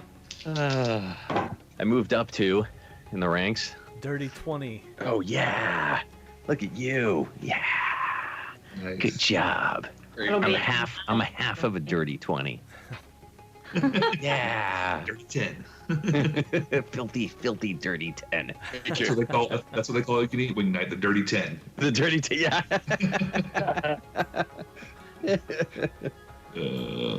All right. 1 second while I load up these other nasties. What do they look like? They are sort of, they're very similar to those okra jellies, but maybe smaller, and these ones have like a gray tint to them. But they just sort of like, some of them, like, one or two of them like drips down off the ceiling and sort of just like lands in your path. And another one sort of oozes out from a hole in the floor under your feet. Look like they're not quite as robust as the okra jelly you just fought. Just as acidic. And remember, Yeah, Sharky, all these your things bardic are- inspiration. All these things are pretty heavy on acid stuff there. So, okay. So they have that, and all right. So I think Dak had a dirty 20. Anybody beat that? Nope. All right, Dak. All right, whichever one's closest to me, I'm going to hit it with my hex first. All right. I'm going to say that it's got disadvantage on dex saves. All right. All right, and I'm going to attack it with my magical greatsword. All right. Does a 12 hit? A 12 does hit. All right. What about a 9? A 9 also hits. All right. Nice. Wow. All right, so that is 11, 21, 27 damage. All right. Wow. You annihilate this first one. Yeah. In one shot, one attack. You rip it to pieces. Anything else on your turn? No, I feel like I did enough. All right. 19, 18. 17, 16. 16. All right, Clocks, you're up. All right. You said there's one other slime left, or there's two other slimes? There are 2 slimes left. Okay. Are they within a 15-foot distance between each other? Yeah, I think so. I think these 2 kind of came down in a different area. Dax sort of attacked the one that came up from the corner. These 2 sort of dripped down next to each other in the cavern in front of you. I'll move the Eldritch Cannon up in within a 15-foot conal radius, and they need to take a Dex 15 or Dex 14 saving throw. Dex 14 save coming up. Ooh. They both succeed. Really good rolls. Ugh. Okay. So I don't think. Oh, so half as much. Right. All right. So 15 divided by that, so 7. Yep. They both take the 7. Wait, you said it was fire, right? Fire. Yep. And they take some damage, but they look like they don't take quite as much fire damage. Oh. Okay. I'll pull out my crossbow and shoot the one on the other side, like the other outside. Okay. 2. And I got a 21, and got 9 damage. All right. You plug it with your crossbow bolt, and as your bolt sort of goes into it, you see it just like sizzle, corrode, and like disappear. Yeah. You said 9 damage? 9 damage. All right. Well done. Anything else? Nope. I am keeping track of my my bolts. All right. Let's see. We are up to the oozes' turns. They have Dak right up next to them. So they will try to attack him. Bring it. All right. Bring it, they will. Acidy pseudopods shoot out of these creatures, and they're going to miss you by a wide margin. So no problem there. And then, I didn't do that. Oh, buddy. Okay, should have done that earlier. So those of you that haven't gone yet, maybe toward the back of the party, you sort of whirl around and realize that you couldn't see it when you came into the room because it was totally translucent, but this large gelatinous cube is now going to bear down on a random person who is not in melee. Oh no. Yeah. It looks, now that you can sort of see the shape, kind of a lot like Glabagool, yeah. And it will find its way up to Mornhelm. And it will try to engulf you. I need you, Mornhelm, to make a dexterity saving throw. 14. What do I add to dexterity? Your dex save number. And 15. 15. You are okay. He will push you 5 feet back, but you don't get engulfed by this thing, which is real good. Can I counter? I can't counter. On your turn, you'll have the chance to fight it, but it's sort of got the jump on you a little bit because it's basically invisible. Yep, behind me. Yeah. Yeah. Where's our Glabagool? Glabagool says, Did he get an attack? "Look out! Here he comes! Don't worry, I'm coming!" And he starts to scooching closer. All right. Yeah, I see him going. Reet. All right, back to initiative. I think we were at 16. Did I skip anybody? All right. 16, 15, 14, 13, 12, 11, 10. I thought everybody rolled again for their initiative. All right, I got 10. All right, Sock, you're up. All right, do I notice what's happening behind me?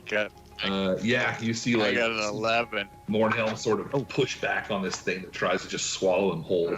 Oh, gotcha. Well, Mornhelm has an 11. Right. Yeah, he needs to go. Oh, I'm sorry. Mornhelm, you're up. Okay, I don't know what'll work, but we're going to hit him with the mace. All right, smash away. First hit is 16 plus, where are you? Plus 6, 22 to hit. That will definitely hit. Okay, and 6. And I get 12 damage if I do any damage. Yep, you're doing bludgeoning and fire from your mace, right? And that is all good. So you said 14 damage, you said? And I can hit him. Yep, I can hit him again. Yep. And 8 and 6, 14. 14 more, all right. No, does 14 hit? Oh, yes, 14 does hit, I'm sorry. Okay. And 12. All right. He takes all 12 damage. Anything else on your turn? I should probably hide behind clouds, but I'm in front. I'm right here. Good. All right, now we got you, Zoc. All right, excellent. I figure I'm in the back over there with him, so I'll turn and Eldritch Blast twice. Let's see here. We got a 21 and a 12. Yes and yes. All right. It's going to be 20 points. Wow. All right. The cube is bloodied. All right. Yeah, that agonizing blast is a great pickup. It's an MF for sure. All right. I think the last person left is Selkie, correct? That'd be me with a 9. All right. All right. Am I guess I would be towards the back of the group, right? I think so, yep. They hadn't gone yet. How far away are the grape jellies and how far away is the gelatinous cube from I'm kind gonna of say where? they're both pretty close. They're all about 10 feet away.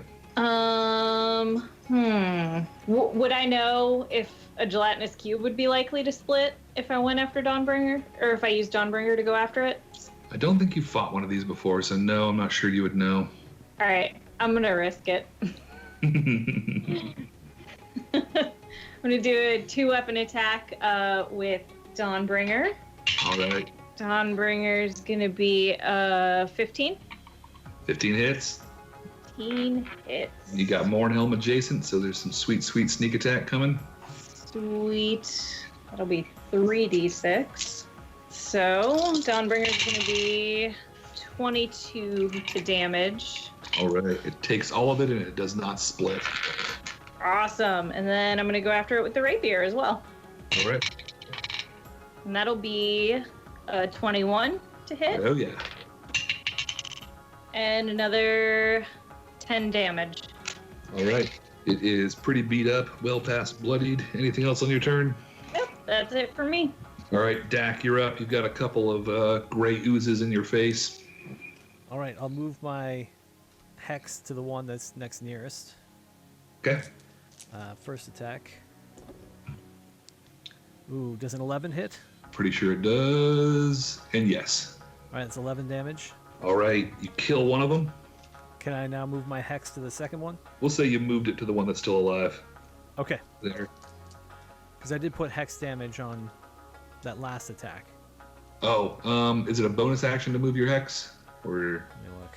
If it drops to 0 hit points before the spell ends, you can use a bonus action. okay, so you. Yeah, you're good. You would have put it over here yeah. before on the last turn. Yeah, you're good. Yep. Okay. All right, 22 to hit. Oh yeah. That's 11 damage. All right, still clinging to life. Okay. Anything else? No, that's everything. Clocks. Oh, the damage is necrotic. I don't know if that matters. For the hex damage, it's necrotic. It does not matter. Okay. Clocks, you're up. I'll motion for the Eldritch Flame Cannon to shoot whatever's left. Whatever's left, is it near each other? They're not near each other, and they've also got multiple party members engaged in melee. All right. So, a 15-foot cone. Is it possible to shoot it in a way to not hit anybody, but just it, or no? I don't think so. 50 feet. I don't Okay. think so at this point. Like, I would have said maybe Like the maybe the cube, but it has 2 people on it, so that's what made it hard. Okay. Yeah. Yeah, that's fine. All right. I will. Did we say one was bloodied? They are both well bloodied.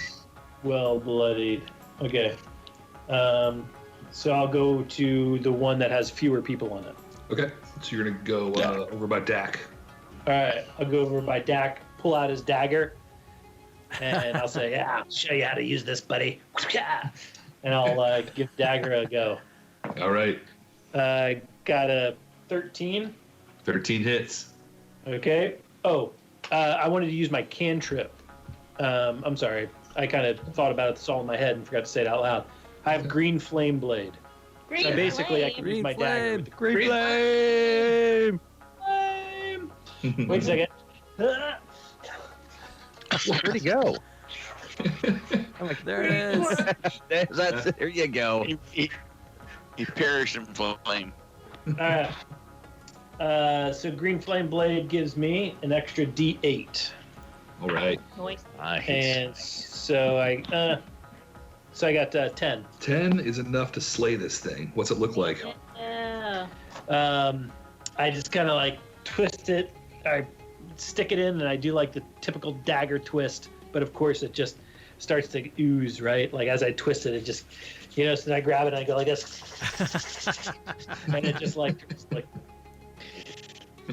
Nice. I just kind All of right. imagine it like cotton candy. yeah. Right. All right. Anything else, Clocks? You're gonna scrape any of it up to put in the bag. I'm just kidding. Don't do that. No. Nothing. All right. No bag to use. All right.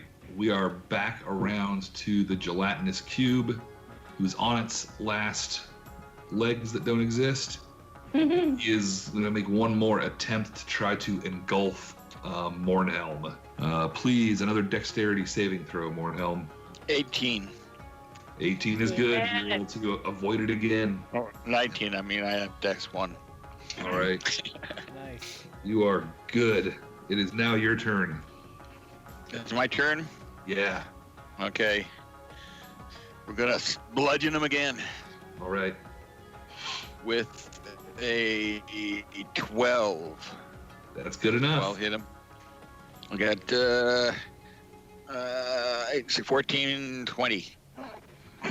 That is enough. What's it look like when you slay the gelatinous cube? Yes. Make sure, again, as everybody else, I make sure I push him backwards so he doesn't splatter everybody, and he just sort of folds up like when you cut the tape off the box and it just sort of folds up. That's how it goes. That's great. It's like me after Amazon on recycling day, right? Like, here. Yeah. Yeah. A lot of flat stuff. Awesome. Well done. You guys have eliminated these threats in the room. Oh, I thought there was still a guy up there on Dax. You got him too? You did? No, you guys took him out. Yep.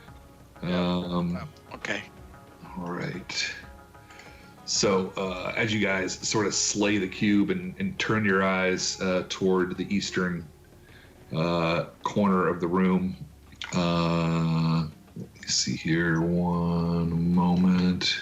Don't need you anymore, but I do need you. You guys come around the corner and into a larger cavern where the sound of dripping water fills the dark cave and various oozes slither across the walls and floor. Some sort of fungal wall or partition once divided the cave, but that barrier has been destroyed. Beyond it lies more wreckage and debris scoured clean by the oozes. And the sounds of battle go on in other parts of the cave, but from this room, all of a sudden this horrid and dripping and disgusting looking gnome sort of creeps out from behind a stalactite and stares you all down with a sneer and says, and the insane slime covered deep gnome points at you and cackles. Devour them, my precious children. Make your father proud. He then points as two oozes drop from the ceiling in front of you, their dark forms flowing in your direction with an unsettling awareness and malevolence. And you get the impression these are some souped up oozes that are coming right at you. So, again, your choice, because it's all happening pretty fast. Keep the same initiative and insert the monsters, or roll a new one. I like this one. That is true. You want to be first? How's Glabagool You're going doing? again? It's a new encounter. Let's roll a new initiative. Glabagool go out there some point. Was Glabagool as part of it? Oh, Glabagool goes. Glabagool is like all of a sudden, like he normally would just like respond right back to you, but all of a sudden he's like, "Oh my God, Sadie. That one over there," and he points at like the bigger, slimier, more nasty one. He goes, "He's the most beautiful thing I've ever seen." Selkie, is this what love feels like? Hey, if you can convince her not to attack us, I will fully support this relationship. You go for it, buddy. Hey, she says her name's Princess Ebenmeyer. She's royalty. Oh no! Get a hold of yourself. If you get her not to attack us, we will not attack her. Well, she's pretty mad, but boy, she's hot. Get in there, Glabagool. Yeah. Do Go it, put the buddy. moves on her. Big hug. If he had eyes, he would be sort of like doing like the look at y'all, look at her, look at y'all, look at her. I can see him like the old, like the fox, or the wolf, I should say, cartoons with the big old ooga. Yeah. That's right. I'm afraid he's more like Pepe. Yeah, the tongue rolls out like a red carpet. All right. Yeah, I'll try to persuade Gabagool's like, yeah, go talk to her, man. just to slow it down. All right. Roll persuasion. All right. And Selkie, are you trying to tell him not to go, or do you want him to go? No, I'm telling him go for it. If he can get her not to attack us, then I'm all for that. That's a 14. He says, "Well, I've told y'all from the first day, one thing I've never experienced is true love and partnership. This might be my only chance. Yeah. And, And then heartbreak and pain and misery afterwards. Go for it, man. Oh. Wow. That sounds terrible, but I'm gonna give it a shot. And he looks like he's gonna go over there. We'll put him into the initiative here to see what happens. Yeah. This love at first sight for gelatinous cubes. All right, but in the meantime, you all are fighting Princess Ebenmeyer and Prince Livid, the two souped-up cubes who are the servants of the Pudding King. Oh, good, but not his actual children. I didn't know how that happened. I don't want to find out if it's All right, let me get those initiatives. Did anybody beat a 20? Oh, we rolling. I got I got a dirty 20. You got a natural 20? Natural 20. Oh, buddy. Clock's I going got dirty 20. And Zoc is going to go right after that. What'd you get, Dak? 14. Oh, I get a 9. still good. Still good. Still good. You're in the you're batting cleanup. I did better this time. I got a 15. So Hey. All right. You're ahead. Warnhelm, what'd you get? 19. Yeah, there we go. We're on this side of the tens, the good side. So that was, I think that was worth it. All right, 1 second while I get bookkeeping in order here. All right, Clocks, you're going to go first. How close are they to each other? We're going to say they're about 20 feet away. Ooh, you know what you should do? You think these are worth it? If you can get the king in there. Oh, yeah, and Go for it. he's in there too. Shit. All right. Yeah, that's right. See, when the DM says shit, that means do it. That's the safe word. That's a truism. What is this called again? Necklace of fireballs. Necklace or something? Yeah, so the Pudding King is farther away, sort of in the back of the room, and looking like he's using these two for cover and going to make a dash for it. But do what you like. How close is he to these two? I'm going to say from you all, so you're about 20 feet from these two monstrosities that fell down from the ceiling. I'm going to say he's another 30 feet past them. So he's about 50 feet from you right now. And they're 20. So he's within 30. Right. He's using them as a shield, kind of. Okay. So it's got a 20-foot radius. So if I drop it right in between them, 15 feet, it'll hit them and hit him. Yep. Because it has a 40-foot sort of you gotta lob it real well, though. diameter. Yeah. Okay. It's an excellent shot. He's done well so far.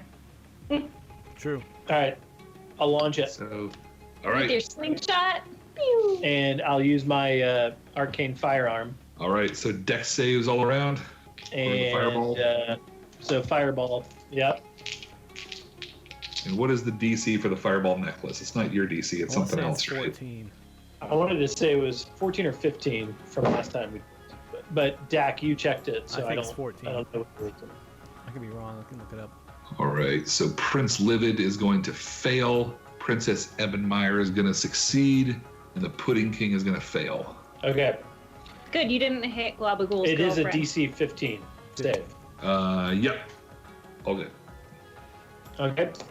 Yeah, I can throw it up to 60 feet away. Yeah. Yep. And then, what's the damage? The damage is 6d6. 66. And if I use my arcane firearm, is that possible to use that on this? No, because you're not rolling an attack roll. It's a saving throw. You got your WARlando D6s. Because the arcane firearm is just it's just a spell casting focus.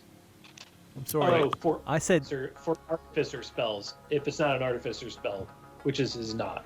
I said That's something. fine. I said something wrong. It's 8d6s. That's Yeah. what I thought. Yep. 8. All right. 8d6. Oh, I can't wait to see this. All right. No. Warlando for the So- win. No one. He's using his dice. He's I'm not gonna go touching for mine. some Warlando dice. I'm not touching Selkie's dice. Don't do Yes, it. don't get Mine him are near it. bad. And I have to do a mix of goblin green and fireball red. So here we go. Perfect mix. Do it. Oh, Ooh, nice. 3 WARlandos. Yes. Yeah. And so that's 18, 20, 35 Yes. damage. Oh, 35's a lot. Yeah. All right. That's a great roll. So, Prince Livid failed, and he is going to be killed outright. Yes. Yes. Yes. Yeah. Hey, you- Glabagool. You Here's your one chance. shot. That's Prince Livid. Yeah, Glavagool's like, oh my god, she doesn't even have a boyfriend now. Yeah. Yeah. He scoots just a little bit She's got faster. half. She's got half damage, right? Right, and then she's gonna take half of that for 17. Can't math in my brain, so it's that. There we go. 17 Prince Livid's there. and a half. And the pudding king screams in pain. Like, This is the Pudding King. oh, yeah. Yeah, the one and only. But actually, I forgot he has advantage on saving throws. So he gets to try again, but he's still... What was the DC again? 15. 15. 15. Okay, he will make it because he had advantage. The second one, he just hit 15. So he's going to take half as well. DM didn't want this to be too quick of a fight. I literally had to get his stat, and I'm like, oh shit. All right, so he has that much, but he's taking 17 because that's half. You don't have to ask me twice to throw a fireball. All right. But he definitely did not like that one daggone bit. Anything else, Clocks? That was a great turn. Nope. All right. Zoc, All right. How far away is that Pudding King? 50 feet. 50 feet, huh? Uh-huh. Ooh, can I close the distance 20? You would have to run past Princess Ebenmeyer to do that. No, never mind. I don't really want to do that. So I'll just, from where I'm at, let me go ahead. Let me just check the range there real quick. Yeah, that's 30 foot. Hex him. So I'm not going to do that, but I am going to do Eldritch Blast at the Pudding King. All right. It's got a range of 120 feet. All right, let's see. Oh, God. That's a 9. But the other one's is a 25. All right. Yeah, you'll get one hit. All right, so that is going to be only 6 points of damage. Okay, he takes it. Let's see, as a bonus action, who's coming up next? Mornhelm? Yes. All right, I'm going to give him an inspirational die. All right. Mornhelm, you're up. Or a bardic inspiration. Is that on the?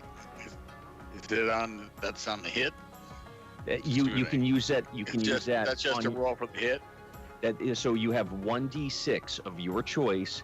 You can do an ability check, an attack roll, a saving throw, or you can add it to your damage or a spell damage or a spell healing. Okay. Okay. Oh, yeah, here. Fire. I'm hitting with a firebolt. All right. And I Firebolt it is. hit 24. This 24 on the roll. Like This is on 17 and 7. the blob, on Princess Ebenmeyer, or on the Pudding King. The Pudding King. What is the range on Firebolt? 120 feet All right. Yeah. No problem. And I'm sorry, what was the to hit roll? for 24. All right. Yes. Damage, please. 2d10s. Ooh. Come on. And that is 12. All right. 12 damage. And remember, you can use that bardic inspiration if you want. Now Add that damage. Yeah, you can use that. I, Yeah, on a hit. I can add 6 to the damage. Well, you can add a Yeah, 1d6. 6 to the damage. You can roll a Right. d6. Okay. And what do I do with the answer? You add it to the damage. You add that to the damage. Add it. Okay. Plus another 2. All right. He takes it. Is he bloody? Yes. He is bloodied. Anything else on your turn, sir? I only get one crack. With the spells, yes. Gonna hide behind All clocks. good? Mm-hmm. Are you gonna hide behind All right. clocks?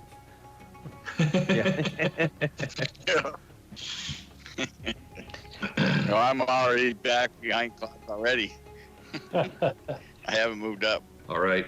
And the Pudding King is next up in the initiative. Having been beaten up, you guys see him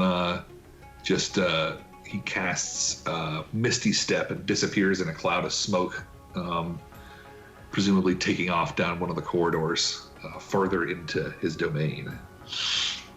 And that will be his turn as he runs away. Soki. Him having Misty Step too. I was about to use it. He has a bonus action. Misty Step wasn't Should it? be leaking. We should be able to follow him. That's all right. We'll skip the bonus action for now because that's fine. But it is now Selkie's turn, and Princess Ebenmeyer looms large in the room. All right. I am gonna keep my word to Glabagool and leave his girlfriend alone. So I'm gonna Misty Step the full 30 feet that I can Misty Step past her, and then I'm gonna run to where I can see down the corridors and hopefully try to see where he's going. Okay. Yeah, he took off down a corridor to the east into past what looks like a bunch of broken stockades, and he nimbly took off into the darkness. So I see him? You see him round the corner, so he cast a spell, and then he ran, so he moved like a total of 60 feet and around a corner. Okay. I'd like to shout to let everyone know where he went, and I'm gonna pursue as far as I can. All right. So you did your action to Misty Step. Yep. That's my bonus action. So technically, I still have an action. Can I run as far as I can? Is Misty Step a bonus action? It is it's my bonus action. Yeah. Nice. Awesome. Yeah, that is nice. Yeah, no, yeah, so you have your, you can still move 30 feet. So you can basically do kind of the same thing that he did. And you can kind of keep pace from him. So he'll still be like 50 feet away from you, but you can see where he's going. Okay. Sound good? Sounds good. All right, so you guys see Selkie yell at you and then disappear down a dark corridor. So does that mean I can reserve an action, or? So you did bonus, and you did your movement, and you did your regular, right? I haven't done a regular action yet. Okay. So yeah, you did your bonus and your movement. Sorry. So what's your regular action? Is it possible to use my regular action to move forward more? Yeah. I think so. Yeah, you can dash, so you can get to within 30 feet of him. Done. That's what I want. You got it. I was within 50 feet of him, right? So that would put me within 20 feet of him. Right. Yes. Thank you. Yep. Yep. That's what I want. You got it. All right. It's Globagool's turn. He says, "Well, there goes Selkie. It's time for me to make my move." Yeah, buddy. I wish I was there to cheer him on. He sort of scooches over near Princess Ebenmeyer, and he gets kind of like right up next to her, and you guys, it's all like oozy talk, but you all can hear him speaking telepathically. You can't understand her, but he's all like, "Hi, I'm Globagool. I just recently became aware of myself, but I know you're the most beautiful thing I've ever seen." And he'll sort of like you'll see him like shudder, and then like a little gem that he had like sort of rolling around, and it will pop out at her feet, and he goes, "Oh, that's for you." She just kind of she'll wait for her turn to respond. Yes. I'll play very romantic music as this is happening. And I want her to have like a bow on her head, like on top of her, like yeah, like a Pac-Man bow. A little stone bow. All right, it's Zock's turn. All right, let's. Oh, it's my turn. What about the clocks already go? Yeah. Yeah, Clocks was at the front. Oh, that's right. That's right. Yeah, he was up front. Okay, so if I got to pass this romantic moment, what do I need to do here? Do you have a shadow move? No, I don't. I don't have that. I wish I had Misty Step, and I almost took it for this round. And I knew it should have happened. How tall is the ceiling in this part of the cavern? Good 20 feet tall. 20 foot tall, but still that would be within reach of our princess here. I'm sure it could shoot a pseudopod out, huh? Yeah, you haven't really seen what her capabilities are yet. Yeah. Is she distracted? Unclear. It's really tough to tell. We have no idea. All right. Well, all right. So as an action, I'm going to go ahead and cast invisibility. Okay. All right, and I'm going to just try to dash past them all. Okay. Yeah. You're able. You can just move right around them. No problem. You can't get as far as Selkie did down the corridor. That's fine. But you can. But you guys just hear disappear, and then you just hear like little tiefling feet like skittering away. And it's Princess Ebenmeyer's turn. So I'm gonna have Selkie, since you've been Gabagool's BFF so far. I'm gonna have you. You're gonna roll a charisma check for Gabagool. You've got a -5. Oh no! This is gonna be to woo Princess Ebenmeyer. He's so sweet. How does he have -5? It's just a stat block thing, he's cube. He's only 12. 12. All right, and she's gonna roll charisma, and she also has a -5 to try to decide whether to obey her dark commands or fall prey to the woos of Gabagool. And let's see, you got a 12. Come on. Damn, man. I should have given Bardic Inspiration to Gabagool too. What do you think? What do you all think happens when she gets a dirty -5?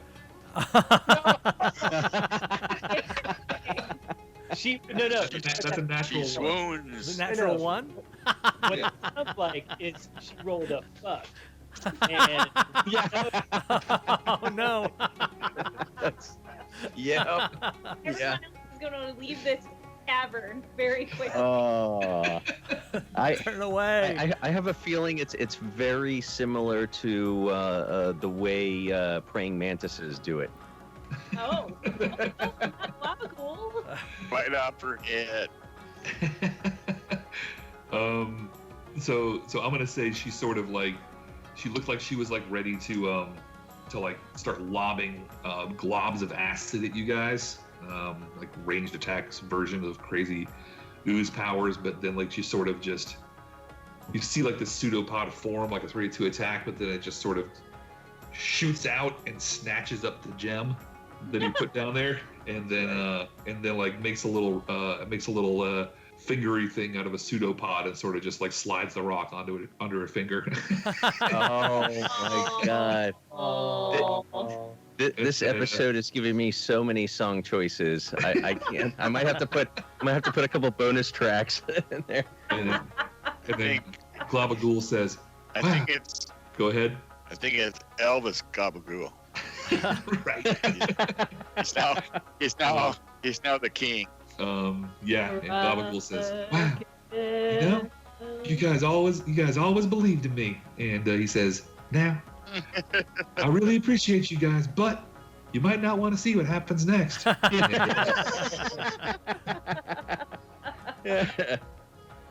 I'll tell you all about it later if you want. I'll just say, they'll sort of the gelatinous cube and this royal ooze will just sort of start to kind of commingle and sizzle and pop, and the acids are boiling and bubbling on each other, and soon you can't tell which one's which. That's much more fun than a fight. So we'll say Princess Ebenmeyer is otherwise distracted, and you all can proceed down the corridor to confront the Pudding King if you like. Yes, Where sir. are we in the initiative? Next, that was actually at the bottom because y'all rolled really well there. So I haven't had an action yet. oh, I'm sorry. Then you would have been next. Okay. I just forgot to write you in here. You would have been right after. I was 14. You had a 14. Yep, that's right. Would have been just before Yep. Well, I'm gonna click my heels together. Oh, yeah. Boots of speed. Beautiful. So I can go 60 feet. Uh-huh. How close does that put me to him? So you started, let's see, he moved a total of 60. You started off 50 away, so you're going to close with just your movement speed. You're going to close to within 50 feet of him. And then, because I think it's a bonus action for you to activate the boots, right? It was, yeah. Yeah. So I'm 50 feet away from him right now? Right. Because he Misty stepped and then ran. Yeah, so. And would he qualify as a humanoid? Let's see. He does qualify as a humanoid. I'm going to take a chance. I'm casting Hold Person. All right. I know he gets advantage on this. DC 14. Yep, he is going to have advantage due to being a gnome. It's charisma, right? Wisdom. Wisdom. Does he get wisdom? He does get advantage on wisdom because he's gnomey. Okay. All right. What is his whiz save? So the best one is going to be... He's insane, so his wisdom is not very good. Ooh. And the best one he gets is an 8. Yes! Ooh. Yes! Well, hey. Yay! He's holded. Yeah. All right. Describe for the audience what that means for him. He goes rigid like a board and slowly falls forward onto his face. Nice. Perfect. Well done. One leg, with his leg still sticking up in the air. Yep. Yeah. From running. He's still in the run. His leg stuck on the air. All right. Anything else on your turn? No, that's all I can do. Well, yeah, because I use my bonus action to use the boots, and then I use my regular action to hold person. I guess I could still have... No, that's it. That's everything I can do. Okay. I am going to keep the same initiative. It's pretty favorable for y'all, so I don't think there's too many complaints there. Right. But okay, so we are back to the top. Clocks. There's oozy gelatinous QB love going on here in the room. You heard Dak's spell go off, and sounds like a success. What are you gonna do? If I was 50 feet away from him, and I moved 30, and he moved 60, so 80, I think, right? I'm at 80 feet, but and I Still. probably can't see him from there, right? Right. Yeah, he'd probably be around the corner from you at that point. Yeah. Okay. All right. Let's see.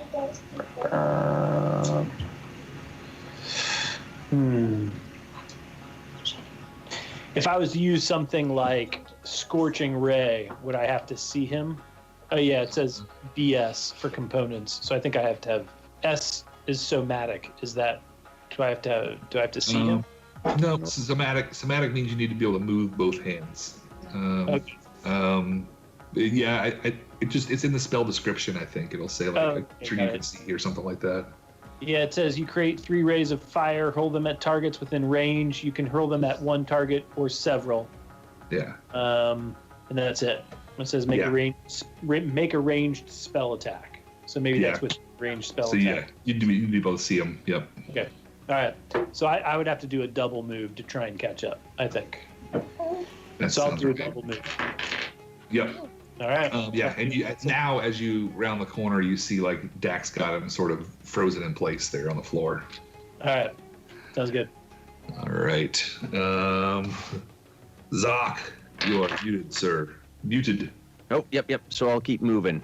I'll double my move, whatever it takes to get up to where they're at. Yep, you can basically do the same thing Clocks did, and you're kind of within, I think it's 50 feet of him or something like that. Okay, all right, I'll go with that. Yep. Okay, Mornhelm? Same thing. Okay. So I moved 60 feet. Is that what it? Yep, you and Zoc and Clocks are all sort of in the same area. Selkie and Dak are well ahead. Okay. And we can't see him. He's around the corner. Yep. Now, hold person. Does he get another save on his turn? On his turn. Yeah. So it is now his turn. No, it's not. sorry. Yeah, it is his turn. My bad. He's there. Oh. At the end of his turn. Yep. So he can't do anything on his turn, I think, except for make the save. I think that's basically how it works, right? Yeah, that's correct. All right, so he's got another advantage wisdom save coming, right? Where's Jack supposed to be? Is he supposed to be before him or after him? He's after. But he's going to... his wisdom sucks because he's insane, and so he's going to fail again. Yes. Now it's Selkie. All right. I'd like to close that 20-foot gap. Yep. He's there, and he's sort of just perfectly still and restrained, and his eyes kind of shoot over to you. Now, can he talk or do anything? Is he just like... Just says he's paralyzed. He's paralyzed, so can he speak? Do you know? I think he'd be able to He speak. knows. He knows you're there. I don't think he'd be able to like, No, cast if he a could spell. speak, then he could. Yeah, no, that's not what I'm thinking. He could Yeah. cast. Yeah. Yeah, no, so he's not gonna be able to do that. But he'll say, Selkie, as you get close, his eye, he can't really move his face, but his eyes kind of just look over at you, and he just, he says, the Pudding King cowers and chortles in his joy. He says, Kaloo Kalay, now you can join the party. You can be one with the Faceless Lord. Just let yourselves be eaten and disgorged. All right. Dawnbringer's going to come down on him. And you can make a history check if you want here. Oh, okay. Or we'll just skip through it and say like you would somehow know the Faceless Lord is a reference to Jubilex. Ah, okay. And that you're trying to put two and two together and realize he's a direct servant of the demon prince of oozes and slimes. You hear that, Dawnbringer? She says, "Loud and clear, Selkie." All right, roll that d20 in there for me. And I'm gonna say because he's fully restrained, this is a coup de grace, unless anybody wants to argue with that. Nope.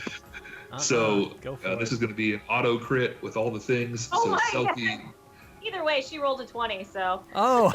oh shit! Yeah, Out Willa. of here.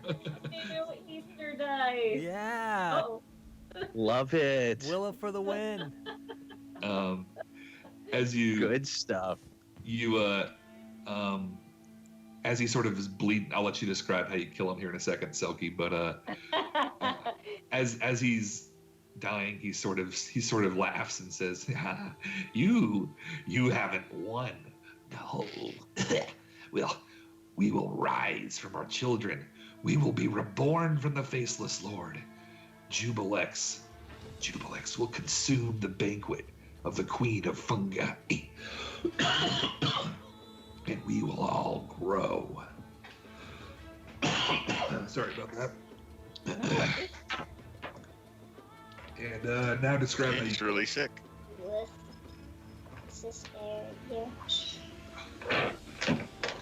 All right. How would you like to kill him? All right. She's definitely going to use Dawnbringer to just decapitate him. Yeah. Awesome. I want that little the little speech that he had to sort of be his lifeless head rolls over and then just keeps talking for a minute before he dies. Selkie's going to give it a good kick then as well. Nice. But the gist of it you get is that Jubilex is aware of what Zagutmal is up to and plans to confront her and consume the banquet at her wedding feast. But you have all successfully defeated the Pudding King. You successfully defeated Princess Ebenmeyer, sort of. Yes, we did. And you and the rest of the war party sort of breaks their way into the chamber, sort of dripping with blood, and there's a couple of earth elementals that are beaten up and acidy, and a few of the were-rats look like they're limping and beaten and burned a little bit around the edges. But Dorbo comes into the room and he's panting and bleeding from one ear, and he says, "We've done it. We've defended the city again. Now we can take back this court. Once again, the deep gnomes will reign in Blingdenstone." And that's where we're going to stop for tonight.